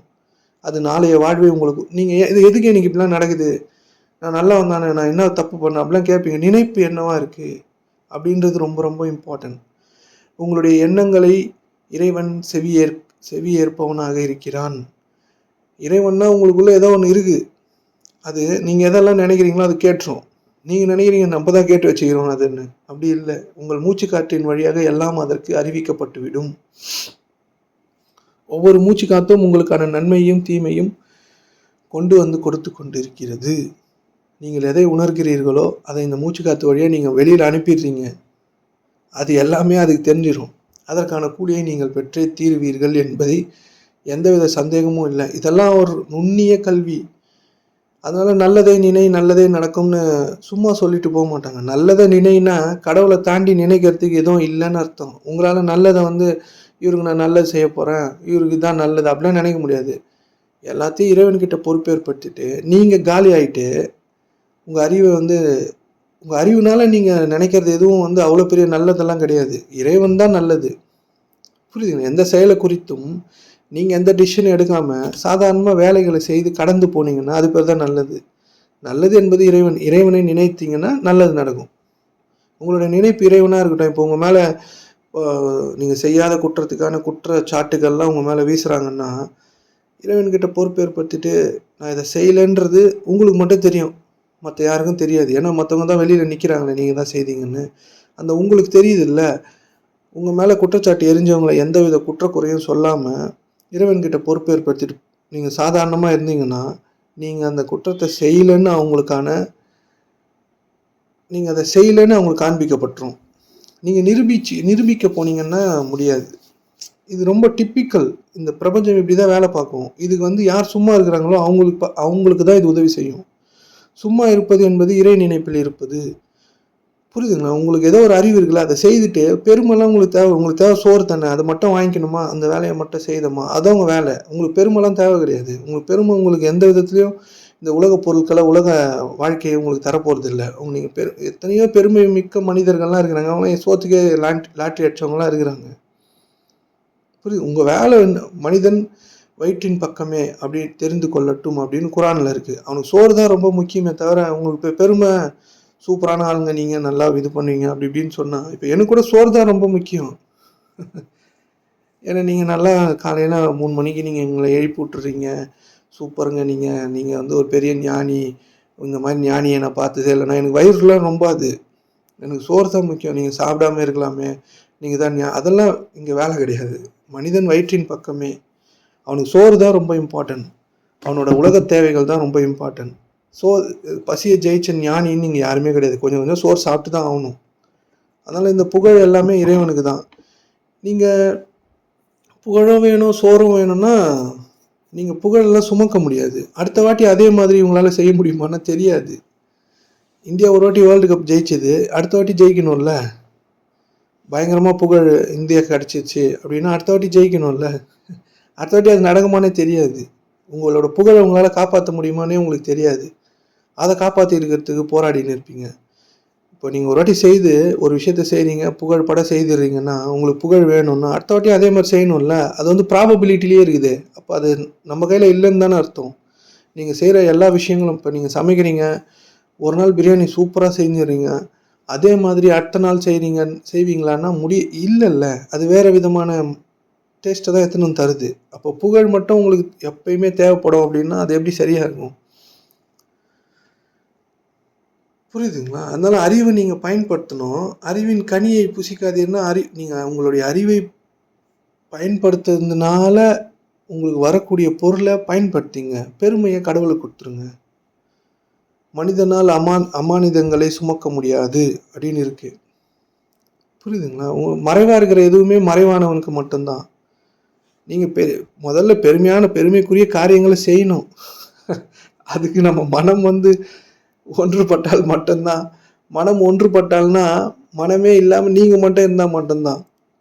அப்போ தான் பெருமைக்குரிய காரியங்களே செய்ய முடியும். இறை நினைப்பால் இறைவனை நினைவு கூர்ந்த நிலையில் செய்கிற விஷயங்கள் தான் பெருமைக்குரிய விஷயமா மாறும். உங்களோட அறிவை பயன்படுத்தி இப்படி செய்திடலாம், அப்படி பண்ணணும், இப்படி பண்ணணும், மற்றவங்களை இம்ப்ரெஸ் பண்ணணும், அப்படி செய்யணுன்ற இது எல்லாமே உங்களோட விதமான ஒரு ஈகோ, ஒரு மாயை. இப்போ நீங்கள் அந்த பெருமை வாங்கிக்கினீங்கன்னா அது மாயை. அது உங்களுக்கு என்னைக்குமே வரப்போகிறதில்ல. நீங்கள் அந்த மாதிரியான ஆளும் கிடையாது. நீங்கள் ஒரு வாட்டி செய்த இந்த சாப்பாடை நீங்கள் அடுத்த வாட்டி செய்தால் வேறு டேஸ்ட்டு தான். எல்லாமே ப்ராபபிலிட்டியில் தான் இயங்கும். அதில் 10 வாட்டியில் ஏதோ 2 வாட்டி உங்களுக்கு பெருமை கிடச்சிச்சின்னா அந்த பெருமையை நோக்கிய பயணம் செய்கிறோம். இல்லைன்னா காசை விட்டுறணும். அதையும் விடுறதில்ல. நம்ம எல்லாத்தையும் தூக்கி சுமக்கணும்னு நினைக்கிறோம். உங்களுக்கு பணத்தை விட பெருமை தான் ரொம்ப தேவைப்படுது. உங்களை யாரும் கீழாக சொல்லிடக்கூடாது அப்படின்னு. இது பெருமையான ஈகோ. இதுதான் அறிவின் கனியை புசிக்கக்கூடாது. இன்னொன்று இருக்குது, நம்மளால் ஒன்றும் செய்ய முடியாது, நம்ம வேஸ்ட்டு, நம்ம படிக்கலை, நம்மளுக்கு ஒன்றும் தெரியாது அப்படி இப்படின்னு சிறுமைப்படுவான் பார்த்தீங்களா? அவனுக்கு மிகப்பெரிய தண்டனை இருக்குது. பெருமைப்பட்டாலும் சிறுமைப்பட்டாலும் சேம் தண்டனை இருக்குது. கடவுளை நம்புறவன் தான் இங்கே வெற்றியாளன். கடவுளை நம்புறவன்றவன் ஒன்றும் கிடையாது. உங்கள் யோசனையிலேருந்து விலகுனீங்கன்னா தான் கடவுளை நம்புறீங்கன்னு அர்த்தம். ஏதோ யோசிச்சுனே இருக்கிறீங்களா, அதெல்லாம் வேணாம். என்ன வேணும், இதெல்லாம் நடக்கணும் எனக்கு, நீ பார்த்துக்கப்பான்னு சொல்லிட்டு உங்கள் வேலை என்னவோ அதை செய்யுங்க. பெருகணுமா, துடைக்கணுமா, இல்லை வேலைக்கு போகணுமா, வீட்டை சுத்தம் பண்ணணுமா, அதை மட்டும் செய்துன்னு இருங்க. யோசிச்சு ஒரு நாள் ஃபுல்லாக யோசிச்சு, 2வது நாள் ஃபுல்லாக யோசிச்சுனே இருங்க. அவ்வளோதான். இந்த யோசிக்கிறவங்களுக்கு இறைவன் தள்ளி வச்சிருவான். அவ்வளோதான். ஊரை விட்டு தள்ளி வைக்கிற மாதிரி நீங்கள் அதாவது உங்களை விட்டு நீங்கள் தள்ளி போகிறது. உங்களுக்குள்ளவே எல்லா விதமான தீர்வுகளும் உங்களுக்குள்ளவே இருக்குது. நீங்கள் அந்த தீர்வுகளுக்கு வழிவிடாமல் உங்களுடைய யோசனைகளால் அதை நோண்டி பார்க்கிறீர்கள். அதனால் மனதை நிற்றல் என்பது ஓடுகின்றதை நிறுத்துறது இல்லை, ஓடுகின்றதை ஏதோ ஒன்று பார்க்குது இல்லை அதை நிறுத்துறது. சதா காலமும் அந்த ஓடுகின்ற மனதோடு இணைந்து இணைந்து இணைந்து இணைந்து உணர்ச்சிகளையும் ஏதோ ஒன்று உருவாக்கினே இருக்கிறீங்களே உங்களுக்குள்ள. ஒரு ஸ்பெக்குலேஷன், அதாவது ஒரு மாயத்தன்மையை உருவாக்கினே இருக்கிறீங்கல்ல, ஒரு கற்பனையை உருவாக்கினே இருக்கிறீங்களா, அதை நிறுத்துறது பேர் தான் மனதை நிறுத்துறது. மனம் ஓடினே இருக்கட்டும், அது பிரச்சனையே கிடையாது. அதுக்கு முதல் நிலையை நீங்கள் எப்படியெல்லாம் இருக்கிறீங்களோ அதெல்லாம் ஒத்துக்குங்க. நீங்கள் எப்படியெல்லாம் இருக்கிறீங்க, எனக்கு எதனா ஒரு வேலை செஞ்சால் பதட்டம் ஆயிடுதுன்னா பதட்டம் ஆகட்டும். அதை நீங்கள் மாற்றணும்னு நினைக்கிறீங்களா, அதுதான் பிரச்சனை. அதை மாற்ற முடியாது. அதான் உங்களுக்கு வந்துச்சு பதட்டம். வந்துட்ட பிறகு தானே பதட்டமாகவே இருக்கிறீங்கன்னு தெரியுது. அதுக்கப்புறம் அதை மாற்றணுன்னா எப்படி மாற்ற முடியும்? பதட்டமாக இருக்கும் எனக்கு, அவ்வளோதான், பதட்டமாகவே இருப்பேன் நான் அப்படின்னு விட்டிங்கன்னா உங்களால் பதட்டம் ஆக முடியாது. இந்த இசைகிற தன்மை தான் நம்மக்கிட்ட இல்லை. எல்லாத்தையும் எதிர்க்கிற தன்மையோடு தான் நம்ம செயல்படுறோம். நம்ம எல்லாத்தையுமே எதிர்க்கிறோம்ல, அது எல்லாமே நம்மளுக்கு பலவிதமான துன்பங்களை சர்வசாதாரணமாக கொடுத்துரும். நீங்கள் எல்லாத்தையோடும் இசைந்து பாருங்கள். இப்போ எனக்கு பதட்டமாக இருக்கும், நான் வேலை செய்யும் போது இப்படி தான் இருப்பேன், கொளருவேன், மற்றவங்கள பற்றி தெரிஞ்சுக்கிறதுக்காக விரும்புவேன், என் ஆஃபீஸில் என்ன நடக்குதுன்னு எனக்கு தெரிஞ்சுக்கிறதுக்காக ரொம்ப ஆர்வமாக இருக்கும். சரி இருக்கட்டும், கொஞ்சம் ஆர்வத்தை ஏற்றி சரி பண்ணிங்க, ஃபோனை பண்ணி பேசி. அதை தப்புன்னு நினைக்கிறத முதல்ல நிறுத்துங்க. அது தப்பு கிடையாது. ஏன்னா இப்போ தான் நீங்கள் உங்களை பற்றி தெரிஞ்சுக்கிறீங்க, உங்களை பற்றி புரிஞ்சுக்கிறதுக்கான வழிவே அமைக்கிறீங்க. நம்ம இவ்வளோ நாள் வெளியில் சுற்றி இருந்து வெளியில் இருக்கிற கடவுளை நம்பி இல்லை வெளியில் சொல்லி கொடுத்ததெல்லாம் நம்பி நம்ம வாழ்க்கையை நகர்த்திருப்போம். அதுதான் உண்மைன்னு நினச்சிருப்போம். எந்தெந்த கருத்துக்களால் நீங்கள் இன்ஃப்ளூயன்ஸ் ஆனீங்களோ, எதெல்லாம் உங்களுக்கு சொல்லப்பட்டதில் பிடிச்சிருந்ததோ அதெல்லாம் உண்மைன்னு நம்பியிருப்பீங்க. அதன் அடிப்படையில் செய்திருப்பீங்க. இப்போ ஏதோ அதெல்லாம் செய்து பார்த்து அதெல்லாம் உண்மை இல்லையோ, இல்லை அதெல்லாம் நம்ம வாழ்வைக்கு பயன்படலையோ அப்படின்னு உங்களுக்கு புரிஞ்சிருக்கும். அதனால இப்போ ஏதோ இந்த வகுப்பெல்லாம் கேட்குறீங்க. இதை கேட்டு இப்போ உள்ளுக்குள்ளே வரீங்க. இப்போ உங்களுக்கு பதட்டமாக தான் இருக்கும், ஊர்கதை கேட்க தான் தோணும். நான் என்ன சொல்கிறேன்னா, ஊர்கதை கேட்க தோணுது அப்படின்றது தான் உங்கள் மனதோட இயக்கம். அதை புரிஞ்சுன்னு ஊர்கதை கூட கேளுங்க, பிரச்சனை இல்லை. ஆனால் அதை பண்ணக்கூடாதுன்னு மட்டும் தெரிஞ்சுங்க. பண்ண முடியாத அளவுக்கு கேட்டே தீரணுன்னா அதை பண்ணிவிடுங்க. ஆனால் இது பண்ணக்கூடாது, அடுத்த வாட்டி பண்ண வேணாம் அப்படின்னு கொஞ்சம் கொஞ்சமாக முன்னேறத்துக்கான வழியை தான் நம்ம பண்ணணுமே தவிர, எடுத்த உடனே பெரிய ஞானி மாதிரியும் யோகி மாதிரியும் உங்களால் எதையும் பண்ணிட முடியாது. எடுத்த உடனே சச்சின் டெண்டுல்கர் ஆகணும், இல்லை ராகுல் டிராவிட் ஆகணுன்றது தான் நம்ம மனநிலையாக இருக்குதே தவிர, அவங்க எல்லாரும் ஃபஸ்ட்டு பேட்டை பிடிக்கும் போது அவங்களுக்கு எதுவுமே தெரியாதுன்றது தான் அர்த்தம். அதனால் உங்கள் மனநிலையை எடுத்த உடனே உங்களால் சூப்பராக ஆக்கிட முடியுமானா முடியாது. தப்பாக தான் அதெல்லாம் இருக்கும். தப்பான விஷயங்களை நம்ம கடந்து தான் ஆகணும். நம்மளால் ஒரு விஷயத்தை செய்யும்பொழுது எடுத்தவொன்னே பர்ஃபெக்டாக செய்ய முடியாது. கொஞ்சம் தப்பாக செய்வோம், சரியாக வராது, சிரமமாக இருக்கும். இதை நம்மளால் செய்ய முடியுமான்னு செல்ஃப் டவுட்ஸ் நிறைய வரும். ஆனால் நீங்கள் அதெல்லாம் ஒன்றுமே யோசிக்க வேணாம். அதுதான் ப்ராசஸ்ஸு. அதை தான் நீங்கள் பண்ணி ஆகணும். எனக்கு பதட்டமாக இருக்கும், ஆமாம் பதட்டமாக இருக்கும், இப்போ அதனால என்ன பதட்டமாக இருக்கும், அவ்வளோதான். ஊர்கதை கேட்குறதுக்கு பிடிக்கும், ஊர்கதை உங்களுக்கு கேட்குறதுக்கு பிடிக்கும்ன்றதை நீங்கள் தெரிஞ்சுங்க. அதுதான் இம்பார்ட்டன்ட். அது உங்களுக்கு தெரியாமலே இவ்வளோ நாளாக ஓடினே இருக்கோம்ல நம்ம. சொல்ல புரியுதுங்களா?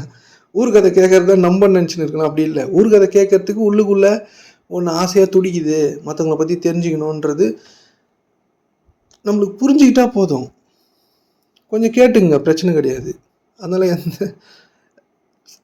எந்த பிரச்சனையும் இல்லை. பதட்டமாக இருந்தால் பதட்டமாக இருக்குது, நான் பேசும்போது பதட்டமாகிடுவேன், என் வேலையில் பதட்டமாகிடுவேன்னா பதட்டமாக இருங்க, நல்லது தான். முதல்ல அப்படி தானே தொடங்கணும். முதல்ல உங்களுக்குள்ளே என்ன மாதிரியான நிலைகளில் நீங்கள் இருக்கிறீங்கன்னு புரிஞ்சுக்கிட்டால் மட்டும்தான் மனம் நிற்கிறது சாத்தியப்படும். இந்த மனம் நிற்கிறதுலாம் சாதாரண விஷயம் கிடையாது. சும்மா ஏதோ இந்த காலையில் கிளாஸ் இதெல்லாம் கேட்டால் நின்றோம்லாம் கிடையாது. இது மிகப்பெரிய உபாயம். நீங்கள் எதையோ கண்டுபிடிக்கணும், நான் யாருன்னு தெரிஞ்சுக்கணும், நான் என்னவா இருக்கிறேன், நான் இந்த பர்பஸ் என்ன அப்படின்லாம் தெரிஞ்சுக்கணும்னு நீங்கள் நினைக்கிறீங்களா? அதுக்கெல்லாம் பதில் உங்ககிட்ட தான் இருக்குது. அது வார்த்தையால் சொல்லிலாம் புரிய வைக்க முடியாது. உங்களுக்குள்ளே ஒன்று இருக்குது ஆனால் இல்லை, அதுக்கிட்ட எதுவும் இல்லை ஆனால் எல்லாமே இருக்குது. இது உங்களுக்கு ஏதாச்சும் புரிஞ்சுக்க முடியுதா? இதுதான் அது. நீங்கள் ஏதோ ஒன்று தேடின்னு இருக்கீங்களா, அது இல்லை ஆனால் இருக்குது. அதுக்கிட்ட எதுவுமே இருக்காது ஆனால் எல்லாமே இருக்குது. இதை எப்படி உங்களால் புரிஞ்சிக்க முடியும்? இதை நீங்கள் அங்கே போய் உணர்ந்து பார்த்தா தானே புரிஞ்சுக்க முடியும். இப்போ நான் சொல்கிற விஷயத்த நீங்கள் எவ்வளோ பெரிய ஞானியாக இருந்தாலும், என்னவா இருந்தாலும், அவங்க எழுதின புக்காக இருந்தாலும், அவங்க சொற்பொழிவு எதை கேட்டாலும், இதுதான் அதோட எண்டு பாயிண்ட்டு. ஒன்று இல்லை ஆனால் இருக்குது, ஒன்றுக்கிட்ட எதுவுமே இருக்காது ஆனால் எல்லாமே இருக்குது. இதை எப்படி உங்களால் புரிஞ்சிக்க முடியும்? இந்த வார்த்தை உங்களை என்னவா புரிஞ்சு உங்களை வருடும்? இல்லைன்றீங்க ஆனால் இருக்குது, ஒன்றுக்கிட்ட எதுவுமே இல்லைன்னா எல்லாமே இருக்குதுன்னா இதை எப்படி புரிஞ்சிக்க முடியும் நம்மளோட மனதால்? ஆனால் இதுதான் உங்களுக்குள்ளே இருக்குது. அது இருக்காது ஆனால் இருக்குது. தூங்கும் போது நீங்கள் இருக்கிறீங்களா இல்லையானே தெரியலல்ல, ஆனால் இருக்கிறோம். ஆனால் நம்ம தெரில. தூங்கும்போது எங்கே போயிட்டோம் தெரில, ஆனால் இருக்கிறோம். அதுக்கிட்ட எதுவுமே இல்லை ஆனால் எல்லாமே இருக்குது. அதுதான் நீங்கள். நீங்கள் ஏதோ ஒன்று தேடின்னு இருக்கீங்களா, அதான் அது. அது வெளியிலையும் தேட முடியாது. அதுக்கு அதுவாக மாறினீங்கன்னா மனம் நின்றுச்சு, அவ்வளோதான். புரியுதுங்களா? அதுக்கு உங்களுடைய சாதாரண படிநிலைகள் என்னென்னா, உங்களை முழுமையாக ஒத்துக்கிறது தான். இப்படி தான் நான் இருக்கிறேன், அசிங்கமாக தான் இருக்கிறேன், நல்லா தான் இருக்கிறேன் இப்படின்னு ஒத்துக்காமல், நல்லதுன்னு இந்த சமுதாயம் உங்களுக்கு நிறைய கற்றுக் கொடுத்துருக்குல்ல, கெட்டதுன்னு இந்த சமுதாயம் நிறைய கற்றுக் கொடுத்துருக்குல்ல. நீங்கள் நான் ஒன்று சொன்னேன்ல, இப்போது ஒன்று இல்லை ஒன்று இருக்குது, ஒன்றுக்கிட்ட எதுவுமே இருக்காது ஆனால் எல்லாமே இருக்குதுன்னு. அதுக்கு நல்லது கெட்டதே கிடையாது. அது எதை வேணாலும் செய்யும். அது எது செய்தாலும் நல்லது தான். நல்லதுன்னா அது எது செய்தாலும் உங்களால் அந்த நிலையில் இருக்கிறவங்க எதை செய்தாலும் உங்களால் அதை தப்பாகவே பார்க்க முடியாது. அது வேற ஒரு ஸ்டேட்டு. அதான் நீங்கள் இருப்பீங்க ஆனால் இருக்க மாட்டீங்க, இருக்க மாட்டீங்க ஆனால் இருப்பீங்க. ஒன்றுமே இல்லை ஆனால் எல்லாமே இருக்குது. இது உங்களால் புரிஞ்சிக்கவே முடியாது. நீங்கள் இப்போ என்ன நிலையிலேருந்து இதை இந்த இந்த வார்த்தையெல்லாம் நீங்கள் கேட்டாலும் இதை உங்களால் புரிஞ்சிக்கவே முடியாது. நீங்கள் ஒன்றுமே இல்லாத ஒன்று, புரியுங்க, நத்திங்னஸ். அது இருக்காது ஆனால் இருக்கும். அதுக்கிட்ட எதுவுமே இல்லை ஆனால் எல்லாமே இருக்குது. புரியுதுங்களா? இது இந்த இடத்துக்கு வந்தால் தான் மனமே, நீங்கள் மனம் நிற்கிறது தான் உச்சபட்ச நிலை. அதுக்கப்புறம் தான் நீங்கள் மற்றதெல்லாம் சாகா நிலை, ஒளி உடல், அதெல்லாம் கட்டாயமாக இருக்குது, இல்லாமல் இல்லை. நம்ம நிறைய டிவிஷன்ஸ் நம்மகிட்ட இருக்குது. புரியுதுங்களா? 7 உடல் நம்மக்கிட்ட இருக்குது. ஆனால் நம்ம அந்த முதல் நிலையில் நின்றுக்கிட்டே அது பேர் ஆன்மீகம்னு நினச்சின்னு இருக்கிறோம். அதையே கடக்க முடியாமல் அதிலே சிக்கிக்கிட்டு, அதிலே செத்துக்கிட்டு, அதிலே சின்னாமின்னமாயிட்டு, குறவையை பேசிக்கிட்டு, அதையே இன்னும் எந்த ஆன்மீகவாதையும் கடந்த மாதிரி தெரியல. முதல் நிலையே மனதை கடக்கிறது தான். அதுக்கப்புறம் தான் உங்களுக்கு ஆஸ்ட்ரல் பாடி. மனதை கடந்தவன் மனம் நான் இல்லை வேற ஏதோ ஒன்று அப்படின்னா தான் அவனால் புரிஞ்சிக்க முடியும். உடலை கடக்கணும், மனதை கடக்கணும், அதுக்கப்புறம் நிறைய இது இருந்தால் இருக்குது. அதுக்கப்புறம் தான் அந்த ஒளி உடல்லாம். புரியுதுங்களா? சாகா வரம், சாகா நிலை, அதெல்லாம் அதுக்கெல்லாம் நீங்கள் போயிட்டு என்ன பண்ண போகிறீங்கன்றதுக்கும் அங்கெல்லாம் போய் என்ன பண்ண போகிறோம் நம்ம அப்படின்னு நீங்கள் கேட்டு பார்த்துங்க. சும்மா ஒரு விளையாட்டுக்கு சொல்கிறது நான். அங்கெல்லாம் போய் என்ன பண்ண போகிறோம் அப்படின்னா அது மேலே இருக்கிற பிடிப்பு நீங்கும். நீங்கள் அதை நோக்கி பயணிச்சிங்க அப்படின்னா உங்கள் மனதிலேருந்து பயணிப்பீங்க. இது இந்த ஆன்மீகம் என்பது ரொம்ப ரொம்ப ரொம்ப ரொம்ப ஈஸி, ஆனால் ரொம்ப ரொம்ப கஷ்டம். நீங்கள் ஏதோ ஒன்று தேடுறீங்களா, அது ரொம்ப சிம்பிள், ரொம்ப ரொம்ப சிம்பிள். நீங்கள் உங்களோட மன அமைதி, நிம்மதி அப்படின்லாம் அந்த பேரை நீங்கள் உங்களை தான் தேடின்னு இருக்கீங்க. ஆனால் அந்த பேரை எனக்கு நிம்மதி வேணும், மன அமைதி வேணும், சமாதானம் வேணும், எனக்கு நிறைய காசு பணம் இருக்குது ஆனால் அமைதி இல்லை, தூக்கம் வர மாட்டேது இப்படின்னு நீங்கள் சொல்லின்னு இருக்கீங்க. அது பேர்லாம் நீங்கள் தான். அமைதியாக நீங்கள் இருந்தீங்கன்னா நீங்கள் மட்டும்தான் அங்கே இருக்க முடியும், மனம் இருக்காது. நான் பேசுறதெல்லாம் கொஞ்சம் காம்ப்ளிகேஷனான விஷயம், ஆனால் இதெல்லாம் உங்களுக்கு கட்டாயமாக ஒரு நாள் புரிஞ்சிடும். இந்த மனதை விட்டு விலகிறது, உங்கள் உடலை மனதை விட்டு விலகிறதே பெரிய வேலையாக இருக்குது. அதுக்கப்புறம் தான் நம்ம பெரிய பயணத்துக்கே போக முடியும். அதுக்கப்புறம் தான் இந்த சித்தர்கள் சொன்ன யோகா உங்களுக்கு நிறைய கற்றுக் கொடுக்குறாங்கல்ல, வாசி யோகம், ராஜயோகம், அதெல்லாம் இந்த பரதேசத்தில் புகுவதற்கான வழிநிலைகள் தான், படிநிலைகள் தான்.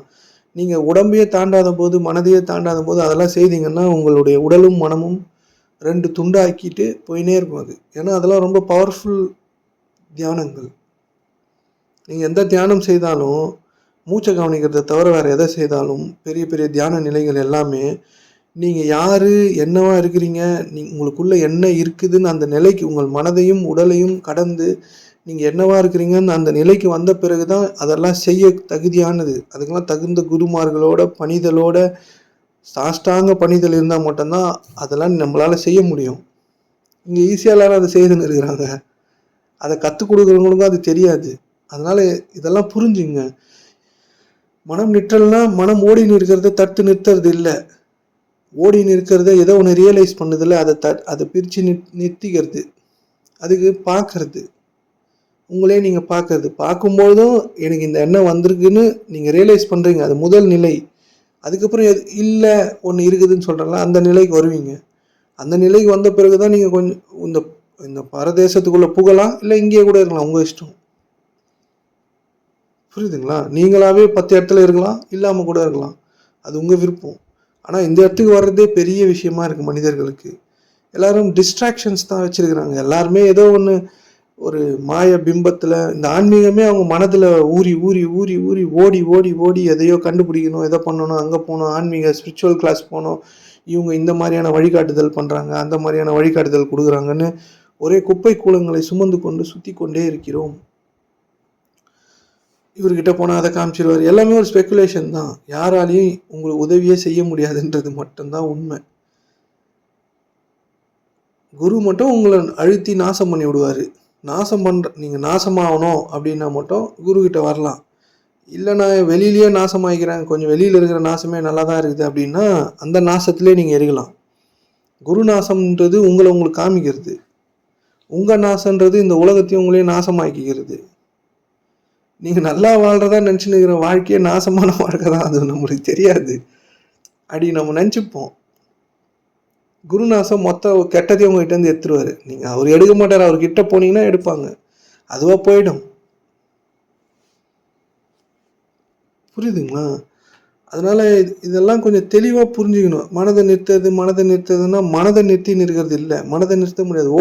ஓடுற ஆறையோ ஓடுற உங்கள் கடலையோ உங்களால் நிறுத்தவே முடியாது. அதோட இயல்பு. அது ஓடிக்கிட்டே இருக்கிறது அதோட இயல்பு. ஓடிக்கிட்டே இருக்கும்பொழுது ஏதோ ஒன்று அது கூட சேர்ந்து சின்ன பின்னம் ஆகுதுல்ல, செதையுதில்ல, அதை வேணால் தள்ளி நிறுத்திக்கலாம் நம்ம. அப்படி பண்ணிங்கன்னா மனம் நின்றோம். அது பேர் தான் பியாண்ட் தாட்ஸ். அதுதான் நீங்கள் அங்கே வந்தீங்கன்னா உங்களுக்கு ஃப்ரீ, எல்லாம் ஃப்ரீ. அந்த ஃப்ரீக்காக நம்ம வரக்கூடாது. அங்கே உங்களுக்காக நீங்கள் வரணும். ஏதோ ஒன்று நம்ம யாரான்னு கண்டுபிடிக்கணுன்ற அந்த வில்லோட வரணும். அதை நீங்கள் கடுமையாக செய்தால் கூட அது உங்களுக்கு கிடைக்காது. இதுதான் அதில் இருக்க பியூட்டியே. நீங்கள் இங்கே இருக்கிற எல்லா விதமான உருவாக்கத்தையும் பார்த்தீங்கன்னா கடுமையாக வளருது இல்லை, அதுவாக மென்மையாக வளருது. நீங்கள் நான் யாருன்னு கண்டுபிடிக்கணும்டா, இதை செய்யணும்டா, அதை செய்யணும்டா, அப்படி பண்ணணும்டா, இப்படி பண்ணணும்னா நீங்கள் எகிரி குச்சி எதை பண்ணாலும் உங்களால் பண்ண முடியாது. அது உங்களுக்கு கிடைக்காது. அதோட அது அப்படி தான் டிசைன் பண்ணப்பட்டிருக்கு. நீங்கள் உங்களை பார்க்கலாம், அதுவாக வந்துடும், அவ்வளோதான். அது பூவை விட மென்மையானது. நீங்கள் இருக்கீங்கல்ல, அது ரொம்ப மென்மையான ஒன்று. அதை நீங்கள் கடினப்படுத்தியோ சிரமப்படுத்தியோ அந்த யோகம் இந்த யோகம் இதெல்லாம் பண்ணியோ உடலை வருத்தியோ அதை கண்டே பிடிக்க முடியாது. நீங்கள் உங்கள் மனதால் தான் இயங்கின்னு இருக்கீங்க. நீங்கள் சும்மா இருங்க. இந்த உலக அறிவு கொடுக்கப்பட்டிருக்குல்ல, இந்த உலகத்துக்காக பங்காற்றிட்டு அதனால் வரக்கூடிய பொருளை தின்னுட்டு இல்லை கொத்துட்டோ ஏதோ ஒன்று பண்ணிவிட்டு புகழ்லேருந்து விலகி சிறுமையிலேருந்து விலகி சும்மா இருங்க. சும்மா இருக்கிறது, இப்போ சும்மா இருங்கன்னா உங்களை சும்மா உட்கார வைக்கிறேன்னு வச்சுங்களேன், சும்மா தானே இருப்பீங்க. அந்த மாதிரி சும்மா இருந்து பாருங்கள். எதுவும் பண்ண வேணாம். நீங்கள் சும்மா இருங்க. எதுலேயுமே நில்லாமல் இருக்கிறது முதல்ல சிரமமாக தான் இருக்கும். ஓடும் அலைப்பாயும் மனம். சும்மா இருங்க. செய்யறதுனால உங்களுக்கு அது கிடைக்காது. நீங்கள் ஏதோ ஒன்று தேடிட்டுருக்கீங்கல்ல, அதை நீங்கள் செய்யறதுனால கிடைக்கிறது இல்லை. எப்படி ஒரு விதை செய்யறதுனால வளர்றது இல்லையோ, போட்டுட்டு சும்மா இருந்தால் தண்ணி கொஞ்சோண்டு ஊற்றிட்டு மண் உள்ள புதைச்சி வச்சுட்டா வளருமோ, அதே மாதிரி உங்களுக்குள்ள சாதாரணமாக இருந்தீங்கன்னா அது வளர்ந்துடும். நீங்கள் அதை பெற முடியாதுன்றது தான் உண்மை. நீங்கள் முயற்சி பண்ணால் அது கிடைக்காது. நீங்கள் முயற்சி பண்ணீங்கன்னா என்ன நடக்கும்னா, எதை தேடுறீங்களோ அதுதான் முயற்சியே பண்ணின்னு இருக்குது. சும்மா இருந்தீங்கன்னா அது கிடச்சிரும். ஆனால் அந்த சும்மா இருக்கிறதும் கொஞ்சம் சிரமமான விஷயம் தான். ஆனால் அது உங்களால் பண்ணிட்டு எல்லாம் முடியும். அதை பண்ணாமல் அது ரொம்ப கஷ்டம், பயங்கர கஷ்டம். அப்படிலாம் கிடையாது. புரியுதுங்களா? இந்த உலகமும் உங்களால் வாழப்பட வேண்டும். இந்த உலகமும் உங்களுக்கானது தான். ஆனால் அந்த பெருமையெல்லாம் விட்டுடணும். நீங்கள் தான் செய்தீங்கன்றதெல்லாம் இங்கே கிடையாது. உயிரோட ஏதோ ஒன்று வச்சுன்னுக்குதா இருந்தாலும் செய்கிறீங்க. நீங்கள் வச்சுன்னு இருக்க பொருளுகளெல்லாம் எந்த வேல்யூவும் கிடையாது. அந்த தயவுசெய்து புரிஞ்சுங்க. நீங்கள் எவ்வளோ பெரிய பணம் கொடுத்து வாங்கினாலும் அதுக்கெலாம் வேல்யூ கிடையாது. உங்களுக்கு மட்டும்தான் வேல்யூ. நீங்கள் இருந்தீங்கன்னா அதுக்கெலாம் வேல்யூ. உங்கள் வீட்டுக்குள்ளே நீங்கள் இருந்தால் தான் அந்த வீடு. வீடு மட்டும் தனியாக இருந்தால் வீடு இல்லை, அது பேர். அது கொஞ்ச நாள் தூசி ஆகிடும். எல்லா வேல்யூவும் உங்களுக்கு மட்டும்தான் இருக்குது.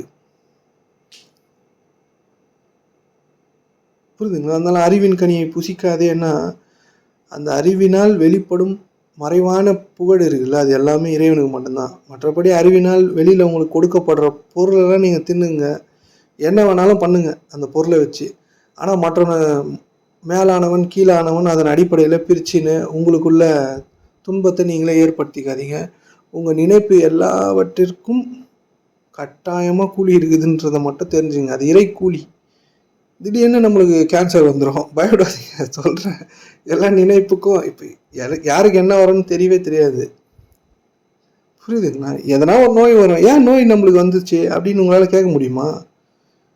எங்கள் தாத்தா சிகரெட் பிடிச்சிருந்தாரு, சிகரெட் பிடிச்சா கேன்சர் வரும்னு சொன்னாங்க.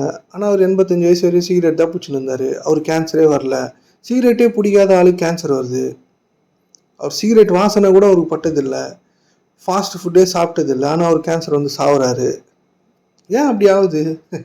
ஏதாச்சும் லாஜிக்காக இருக்குது? இப்போ இங்கே உலகம் சொல்கிற நம்மளுக்கு இதெல்லாம் பண்ணக்கூடாது, சிகரெட் பிடிக்கக்கூடாது, ஆல்கஹால் ட்ரிங்க் பண்ணக்கூடாது, இதெல்லாம் சொல்கிறாங்க. ஆனால் அதெல்லாம் குடிக்கிறவங்களும் நல்லா தான் இருக்கிறாங்க, நிறைய பேர் நல்லா இருக்கிறாங்க. குடிக்காதவங்க நிறைய பேர். ஹாஸ்பிட்டல் போனால் குடிக்கிற கேட்டால் நிறைய பேர் குடிக்கல அப்படின்னா கூட நிறைய பேருக்கு நோய் வருது. ஏன் அப்படி வரணும்? உலகம் என்ன சொல்லுது? சிகரெட் பிடிச்சா உங்களுக்கு கேன்சர் வந்துடும், அந்த கேன்சர் வந்துடும், இது வந்துடும், சரி ட்ரிங்க்ஸ் பண்ணால் கேன்சர் வந்துடும், நோய் வந்துடும், பார்க்க போட்டால். அதெல்லாம் போடாதவனுக்கு ஏன் வருது? அது நோயின்றது வித்தியாசமானது, ஏதோ செய்யறதுனால வர்றது இல்லை.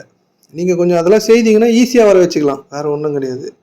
பாசிபிலிட்டியை கொஞ்சம் ப்ராபபிலிட்டியை அதிகப்படுத்திக்கலாம். இப்போ சிகரெட் பிடிக்கிறதுனால ப்ராபபிலிட்டியை கொஞ்சம் அதிகப்படுத்திக்கலாம், பார்க்க போகிறதுனால ப்ராபபிலிட்டியை கொஞ்சம் அதிகப்படுத்திக்கலாம். ஆனால் வராமலும் இருக்குது, நிறைய பேருக்கு வராமலும் இருக்குது.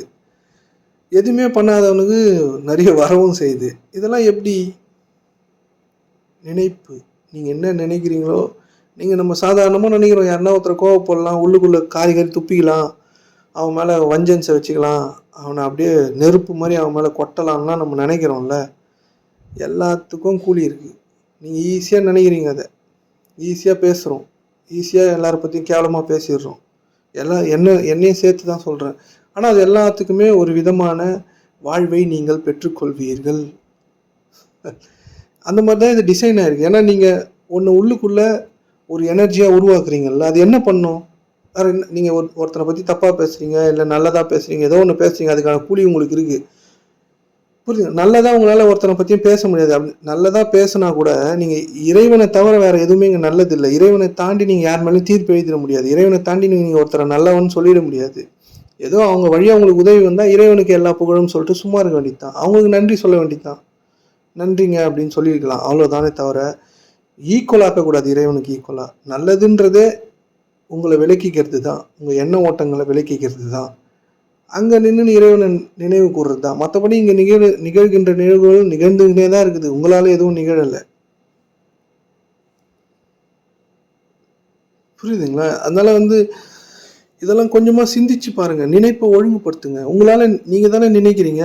இப்போ நினைப்புக்கு கூலி இருக்குது அப்படின்னா எல்லா நினைப்புக்கும் உண்மையாக கூலி இருக்குது. ஆனால் நீங்கள் மன்னிப்பு கேட்டிங்கன்னா மன்னிச்சிடுவான். நீங்கள் தான் அந்த மன்னிப்பை உள்ளுக்குள்ளேயே தான் கேட்டுக்கணும். அதனால் நினைப்பை தப்பாக வேணும்னே பண்ணிவிட்டு மன்னிச்சிருன்னா உங்களுக்கு தான் எல்லாமே தெரியுமே. நீங்கள் பர்பஸாக பண்ணுறீங்களா, பர்பஸாக பண்ணாமல் பண்ணுறீங்களா, இல்லை வேணும்னே அதாவது ஆட்டோமேட்டடாக ஒருத்தரை பற்றி தப்பாக நினைக்கிறீங்களா, ஏன் எனக்கு இப்படி தப்பாக நினைக்க தோணுது அப்படின்லாம் நீங்கள் யோசிக்கும் போது நீங்கள் பர்பஸ்ஃபுல்லாக பண்ணுற எல்லாத்துக்கும் தான் கூலி. ஆட்டோமேட்டடாக நீங்கள் தப்பாக நினைக்கிறீங்கன்னா, இந்த மாதிரி எனக்கு இருக்குது, இது சரி பண்ணிக்கணும்னு நீங்கள் இறைவன்கிட்ட மன்னிப்பு கேட்டிங்கன்னா, உள்ளுக்குள்ளே நீங்கள் இருக்கிற வரைக்கும், வெளியில் செயலாக மாற்றாத வரைக்கும் நீங்கள் மன்னிப்பு கேட்டு மீண்டுக்கலாம். புரியுதுங்களா? அது பேர் தான் அளவற்ற அருளாளன் நிகரற்ற அன்புடையன். அவனை மாதிரி மன்னிக்கிறதுக்கு இங்கே யாரும் கிடையாது. ஆனால் உள்ளுக்குள்ளே மட்டும்தான். வெளியில் செயல் செஞ்சீங்கன்னா எல்லாரோட மனமும் அதில் கலந்துரும். அதுக்கான எதிர் விளைவுகளை நீங்கள் பெற்றே தீர வேண்டும். உள்ளுக்குள்ளே இருக்கிற வரைக்கும் நீங்கள் தப்பாக இருந்தீங்கனாலும் மன்னிப்பு கேட்டு மீண்டுக்கிறதுன்றது உங்களுக்கே நீங்கள் விடுதலை தர்றது தான். அடுத்த வாட்டி அதை செய்யாமல் இருக்க கொஞ்சம் பாதுகாப்பாக இருக்கிறது. செய்துட்டாலும் சரி, அடுத்த வாட்டி செய்துட்டீங்க, இன்னொரு வாட்டி செய்ய வேண்டாம் அப்படின்னு கொஞ்சம் எச்சரிக்கையாக இருக்கிறது. இந்த மனம் இருக்குல்ல, ரொம்ப டேஞ்சரஸ். உங்களுக்குள்ளே ஒன்று இருக்குல்ல, அது எப்படி உங்களை மாற்றும், எப்படி சிந்திக்க வைக்கும், அதிலிருந்து நீங்கள் விலகிறதுன்றது விலகிய மனிதர்களோடு இருந்து தான் பழகணும். அதெல்லாம் ரொம்ப முக்கியம் இல்லை. நம்மளுக்கு இந்த உலக வாழ்வு நிறைவாக இருக்குது அப்படின்னா, இப்போ நீங்கள் சுகமாக உங்களுக்கு எந்த பிரச்சனையும் இல்லாமல் இந்த உடல் சுகமாக இருக்குது, நடக்க முடியுது, எல்லாம் பண்ண முடியுதுல்ல. சிறிய ஒரே ஒரு வலி, இடுப்பு வலி, இல்லை கை வலி, ஏதோ ஒரு கால் வலி, நம்ம கதையை முடிச்சிட்டோம். காரணமே இல்லாமல் அதெல்லாம் நம்ம கதையை முடியும், நம்ம கவனமாக இல்லைன்னா.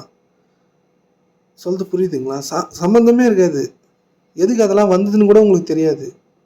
நான் தான் நல்லவனாச்சே, நீங்கள் நல்லவன் நினச்சின்னு இருப்பீங்க. நீங்கள் வேற, நம்ம தான் நல்லவனாச்சே அப்படின்னு. நம்ம யாருக்கும் எந்த தப்பும் செய்யவே இல்லையேன்னு.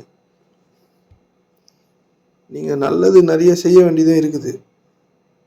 யாருக்கும் செய்யாமல் இருக்கிறது நல்லது இல்லை. யாருக்கும் எந்த தப்பும் செய்யாமல் இருக்கிறது நல்லது இல்லை. நிறைய நீங்கள் செய்ய வேண்டியது இருக்குது. அதுதான் நம்மளுக்கு தெரியாது. நம்மக்கிட்ட பணம் போச்சுன்னா அதை செய்ய மாட்டோம். வாய் வழியாக பேசுகிறதா இருந்தால் செய்வோம். 2 ஹவர் 3 ஹவர் உட்காந்து பேசி கடவுளை பற்றி பேசி நாசம் பண்ணி கடவுளையும் நம்மளையும் நாசம் பண்ணிப்போம். 10 பேர் சேர்ந்தால் எதனா ஒன்று பேசின்னு இருப்பான். எதனா ஒரு புக்கில் படித்தது, அதை படித்தது, இதை படித்தது, கடவுளை பற்றி பேசுகிறேன்னு. அவனுடைய எனக்கு நிறைய தெரியுன்றதை எவன் நிறைய காமிக்கணுன்றது தான் போட்டியாக இருக்குவாங்க. மற்றபடி கடவுளை பற்றி பேசுறதெல்லாம் அவனுக்கு வேலையே கிடையாது. அவனுக்கு தெரியும் தெரியாதுன்றது தான் உண்மை. அவனை பற்றியே தெரியாது. புக்கில் படித்தது எதனா ஒன்று, அவர் அங்கே வந்தாராம், அப்படி பண்ணாராம், ஒரு முருகர் கண்ணு திறந்தாராம், எதனா ஒன்றை பற்றி பேசி, இதெல்லாம் ரொம்ப நீங்களே யோசிச்சு பாருங்கள். என்னைக்குமே முருகர் கண்ணு திறக்க மாட்டாருன்றதை புரிஞ்சுங்க. எந்த சாமியும் கண்ணு திறக்க, மாதா கண்ணு திறக்காது, எதுவும் திறக்காது. நீங்கள் வேணால் கண்ணு திறந்த மாதிரி நினச்சின்னு பார்த்தா கண்ணு திறக்கும். நீங்கள் வேணால் அது மாதிரிலாம் பண்ணி பாருங்க, நடக்கும். உங்கள் மனம் வேணால் கண்ணு திறந்த மாதிரி, மாதா கண்ணு திறந்துச்சு அப்படின்னு வேணால் கண்ணு திறந்த மாதிரி பார்த்தீங்கன்னா மாதா கண்ணு திறந்துன்னு இருப்பாங்க. உங்கள் மனதால் அதை செய்ய முடியும். ஆனால் அந்த சிலையால் அதெல்லாம் பண்ண முடியாதுன்றதை தயவுசெய்து புரிஞ்சுங்க. இல்லை நான் இதெல்லாம் கேட்க மாட்டேன்னாலும் உங்களோட விருப்பம்தான். ஏன்னா நான் யாரையும் மாற்றுறதுக்காகவோ இல்லை யாரையும் உருவாக்குறதோ என் வேலை கிடையாது. நான் எனக்கு தெரிஞ்சதை சொல்கிறேன், நான் உண்மையை சொல்கிறேன். நீங்கள் வேணால் அதை எடுத்துக்கலாம், எடுத்துக்காமலும் போகலாம். என் அடிப்பாதைகளை பின்பற்றாமலும் போகலாம். என்னை ஒத்துக்கலாம், ஒத்துக்காமலும் போகலாம். நான் யார் மேலேயும் ஆளுகை செலுத்துறதுக்கான வாய்ப்பை நீங்கள் கொடுத்தா மட்டும்தான் நான் ஆளுகையை செலுத்த முடியும். நான் இறை அடிமை, அவ்வளோதான். இறைவனையே சதா காலம் நம்பி என்னுடைய சோத்துக்கும் என் வாழ்விற்கும் எல்லாவற்றிற்கும் இறைவனையே நம்பி வாழணும், அவ்வளோதான் என்னோட குறிக்கோளை. தவிர மனிதர்களை இப்போ உங்களை சரி பண்ணணும் அப்படின்னா நீங்கள் சரியாகணுன்ற மனநிலைக்கு வந்தால் தானே சரி பண்ண முடியும். சொல்றது புரியுதுங்களா? உங்களை சரி பண்ணணுன்னா நானா சரி பண்ண முடியும்? நீங்கள் தான் அதற்கான வழியை முதல்ல திறந்து விடணும். குருவோட வேலை அப்படின்லாம் ஒன்று இருக்குல்ல, குருன்னு ஒருத்தர் இருக்கார்ல, அவரோட வேலைலாம் ரொம்ப ஒரு பெரிய கடினமான வேலை. உங்களோட ஈகோலேருந்து விளக்கிறதுக்கு அவர் போராடணும். நீங்கள் முதல்ல அதுக்கு ஒத்துக்கணும். உங்ககிட்ட தர்மம் இப்படி கொடுக்கணும், இதெல்லாம் செய்யணும், இப்படி நீங்கள் தர்மம் கொடுக்கணும் அப்படின்லாம் சொன்னாலே உங்களால் ஒத்துக்க முடியாது. காசு கேட்குறாங்க அப்படின்னு நீங்களாவே ஒரு விதமாக புரிஞ்சுப்பீங்க. உங்ககிட்டேருந்து எப்படி பிடுங்கிறது, வேறு எப்படி பிடுங்கிறது? உங்ககிட்டேருந்து எதை பிடுங்க? உங்கள் கையில் எதை இருக்கமோ பிடிச்சின்னு இருக்கீங்களோ அதை தானே பிடுங்க முடியும். அதை விட்டால் தான் அடுத்த ஸ்டேட்டுக்கே நீங்கள் போவீங்க, அடுத்த ஸ்டேஜுக்கே உங்களுக்கு கொண்டு வர முடியும். ஆனால் அதெல்லாம் விட்டுறதுக்கு யாருமே தயாராக இல்லை. எல்லாமே இங்கே ஃப்ரீயாக கிடைக்கும்ன்றது யாருக்குமே அவங்களாம் விருப்பப்படவே இல்லை. இப்போ தர்மம் இப்படிலாம் செய்யணும்ப்பா, இதெல்லாம் செஞ்சு தான் ஆகணும் நீ அப்படின்னு சொன்னால், உனக்கே செஞ்சுக்கோன்னு சொன்னால் கூட அந்த மனநிலை யாருக்கும் வரமாட்டுது. அதிலிருந்து விலக்கி அதுக்கிட்ட உக்காந்து அவங்கக்கிட்ட பேசி கொஞ்சம் கொஞ்சமாக புரிய வச்சு அவங்க மனதில் இருக்கிற எல்லாத்தையும் விலக்கி அவங்க புனிதமாக மாற்றுறதுக்குள்ள பெரிய போராட்டம் அது. கிளாஸில் கும்பலாக உட்காந்து அவர் பேசுகிறத கேட்டு விளக்கு ஏற்றிட்டு ஏதோ ஒரு தீட்சை குத்துருவார், தியானம் பண்ணிட்டு வர்றதெல்லாம் குருலாம் வேற ஒன்று. அவங்க காலில் மிதிப்படணும். காலில் மிதிப்படணும்னா காலில் கிடையாது. அவங்களோட ஆளுகையை செலுத்தும் பொழுது உங்களுக்கு மிதிக்கிற மாதிரி இருக்கும், கஷ்டமாக இருக்கும், சிரமமாக இருக்கும். இல்லைன்னா நீங்கள் தேடுறதே கிடைக்காது. நீங்கள் யாருன்னா ஒருத்தருக்கு பணிஞ்சு தான் ஆகணும். எனக்கும் பணியுங்கள் தூதருக்கும் பணியுங்கள்னு குரானில் இருக்குது. தூதர்னா ஒன்றும் இல்லை, அவங்களோட இறை செய்தியை தூக்கின்னு சுமக்கிறவங்க. அதை மற்றவங்களுக்கு விலக்கி வைக்கிறவங்க, தூதுத்துவம் சொல்கிறவங்க, இறைவனை பற்றி தூதுத்துவம் சொல்கிறவங்க. இதெல்லாம் நான் பண்ண மாட்டேன் அப்படின்னா பண்ணாமலும் இருக்கலாம். பண்ணி பார்த்தா என்ன நடக்கும்னு தெரியும். அதனால் ஒரு குரு கூட வாழ்கிறது, குரு கூட இருக்கிறது எல்லாம் சாதாரண விஷயம் கிடையாது. புரியுதுங்களா? இதெல்லாம் நீங்கள் கேட்டிருக்கீங்க. இதை வாழ்க்கையாக மாற்ற முடியுமான்னு பாருங்கள். செய்து பாருங்கள். கொஞ்சமாச்சும் முயற்சி பண்ணுங்கள். நீங்கள் என்ன இயக்கத்தில் இருக்கீங்கன்னு முதல்ல தெரிஞ்சுங்க. நான் கோவமாக இருக்கேன், எனக்கு இப்படிலாம் இருக்குது, படபடன்னு இருக்குது, வெறுப்பாக இருக்குது, வேதனையாக இருக்குது, என்ன நிலையில் இருக்கீங்களோ முதல்ல அதை ஒத்துக்குங்க. அதுதான் நானுன்னு முதல்ல முடிவு பண்ணுங்கள். அதுக்கப்புறம் தான் கொஞ்சம் கொஞ்சமாக சரி பண்ண முடியும். இதெல்லாம் உங்களுடைய மனது மேலே உங்களுக்கு ஆளுகையை செலுத்த முடியாதுன்றது தான் உண்மை. நீங்கள் மனதை அறிந்த மனிதரோடு அவங்களுக்கு கூட இருந்து அவங்களோட அடிப்பாதையை பின்பற்றினா மட்டும்தான் அந்த மன விலக்குதல் நடைபெறும். நம்ம எல்லாரும் என்ன நினைக்கிறோன்னா, ஏதோ ஒரு மீட்டிங் போய் கேட்டு, ஏதோ கூட்டத்தில் உட்காந்து கோவிந்தா போட்டு, பக்தி பழமாக இருந்தால் எல்லாம் நம்மளுக்கு கிடச்சிரும்ன்றதெல்லாம் கிடையாது. இதெல்லாம் ஒரு விதமான ஏமாற்றுத்தனம் தான். அதனால் இதெல்லாம் லேசாக புரிஞ்சுங்க. இதுதான் தான் உண்மை. நான் இப்போ இதெல்லாம் சொல்கிறதுனால என் கூட வந்து உக்காந்து என்னால் அழுத்தம் பெறுங்க அப்படின்றதெல்லாம் அது அப்படி தான் நடக்கும். நீங்கள் வேணால் பண்ணிக்கலாம், பண்ணிக்காமல் கூட போகலாம். நான் எதனா சொன்னேன்னா செய்யலாம், செய்யாமல் கூட போகலாம். உங்கள்கிட்ட இருந்து பிடுங்கிறது தான் குருவோட வேலை. அதை மட்டும் புரிஞ்சுங்க. நீங்கள் இதை செய்யலைன்னா உங்களுக்கு நீங்கள் ஏதோ ஒன்று தேடுறீங்களா, அது கிடைக்காது. ஏன்னா அது லேசான மனநிலையில் தான் அது உருவாகக்கூடிய ஒன்றா இருக்குது. நீங்கள் வச்சுட்டு இருக்க ஸ்டேட்டஸு, நீங்கள் வச்சுட்டு இருக்க வாழ்க்கை, நீங்கள் வச்சுட்டு இருக்க பணம், இதெல்லாம் உண்மைன்னு நம்பி அதெல்லாம் நான் தூக்கி போட சொல்லலை. அதை பற்றியான கண்ணோட்டங்களும் அதை கொஞ்சம் கொஞ்சமாக உங்கள்கிட்ட இருந்து பிடுங்கி மற்றவங்களுக்கு வழங்கும் போது தான் அதோட நீங்கள் கொடுப்பதுனால இழக்கம் போகிறதே கிடையாதுன்றது தான் உங்களுக்கு தெரியாது. கொடுத்தா காலி ஆகிடும்னு நினைக்கிறீங்களா? அது அந்த மாதிரி இல்லை. உண்மையாகவே அந்த மாதிரி இல்லை. அது நீங்கள் கொடுத்தா காலி ஆகாது. அது பெருகும்னு உங்களுக்கு தெரியாது. அதெல்லாம் அவர் காண்பிப்பார். முதல்ல உங்களை படைப்பாற்றலை கொண்டு வருவார். நீங்கள் விரும்பிய மாத்திரத்தில் நிகழ்வதற்கான விஷயத்தை உங்களுக்கு காண்பிப்பார். அதெல்லாம் அவர்கிட்ட மட்டும் தான் கற்றுக்க முடியும். உங்களோட மனதில் உங்களால் ஆளுகையை செலுத்த முடியாது. நீங்கள் எவ்வளோ யூடியூப் வீடியோ பார்த்து என்ன தான் பயிற்சி பண்ணாலும் உங்கள் மனம் உங்களை தின்றும். உங்களோட கான்ஷியஸ்னஸ்னு ஒன்று இருக்குல்ல, சுயம், அது தின்றும். ஏன்னா உங்களுக்கு அந்த அளவுக்கு வலிமை இருக்காது. புரியுதுங்களா? உங்களோட வலிமை எல்லாமே உங்கள் மனதுக்கிட்ட தான் இருக்கும். அதனால் உங்களோட சுயத்தையே அது தின்றும் உங்கள் மனம். உங்கள் மனது மேலே உங்களால் ஆளுகையை செலுத்த முடியாதுன்றது தான் உண்மை. ஆளுகை செலுத்தணுன்னானே ஆளுகை செலுத்துகின்ற மனிதர்களோடு இருந்து கொஞ்சமாச்சு துன்ப போடணும். இந்த உலக துன்பன்றது உங்களை புரிஞ்சுக்கிறதுக்கான வழி. உங்களுக்கு அதெல்லாம் பிடிக்காது தான், இருந்தாலும் அதெல்லாம் செய்யணும். அப்போ தான் நீங்கள் தேடிக்கிட்டு இருக்க ஏதோ ஒன்று உங்கள் கையில் வரும். நீங்கள் பெரும் ஞானிகள்லாம் பார்த்தா கோமணம் கட்டின்னு ஏதோ ஒரு துண்டை கட்டின்னு மக்கள் சேவைக்கு இறங்குனாங்க. நீங்கள் அந்த மாதிரியா பண்ணின்னு இருக்கிறீங்க? இல்லை, புரியுதுங்களா? அதனால இதெல்லாம் கொஞ்சம் லேசாக புரிஞ்சுங்க. புரிஞ்சு பாருங்க, கொஞ்சம் சிந்திச்சு பாருங்க. அதனால் இறைவன் அருளால் எல்லாம் நல்லபடியாக நடக்கட்டும். நாளைக்கு வாங்க. நல்லது. இறைவன் போதுமானவன்.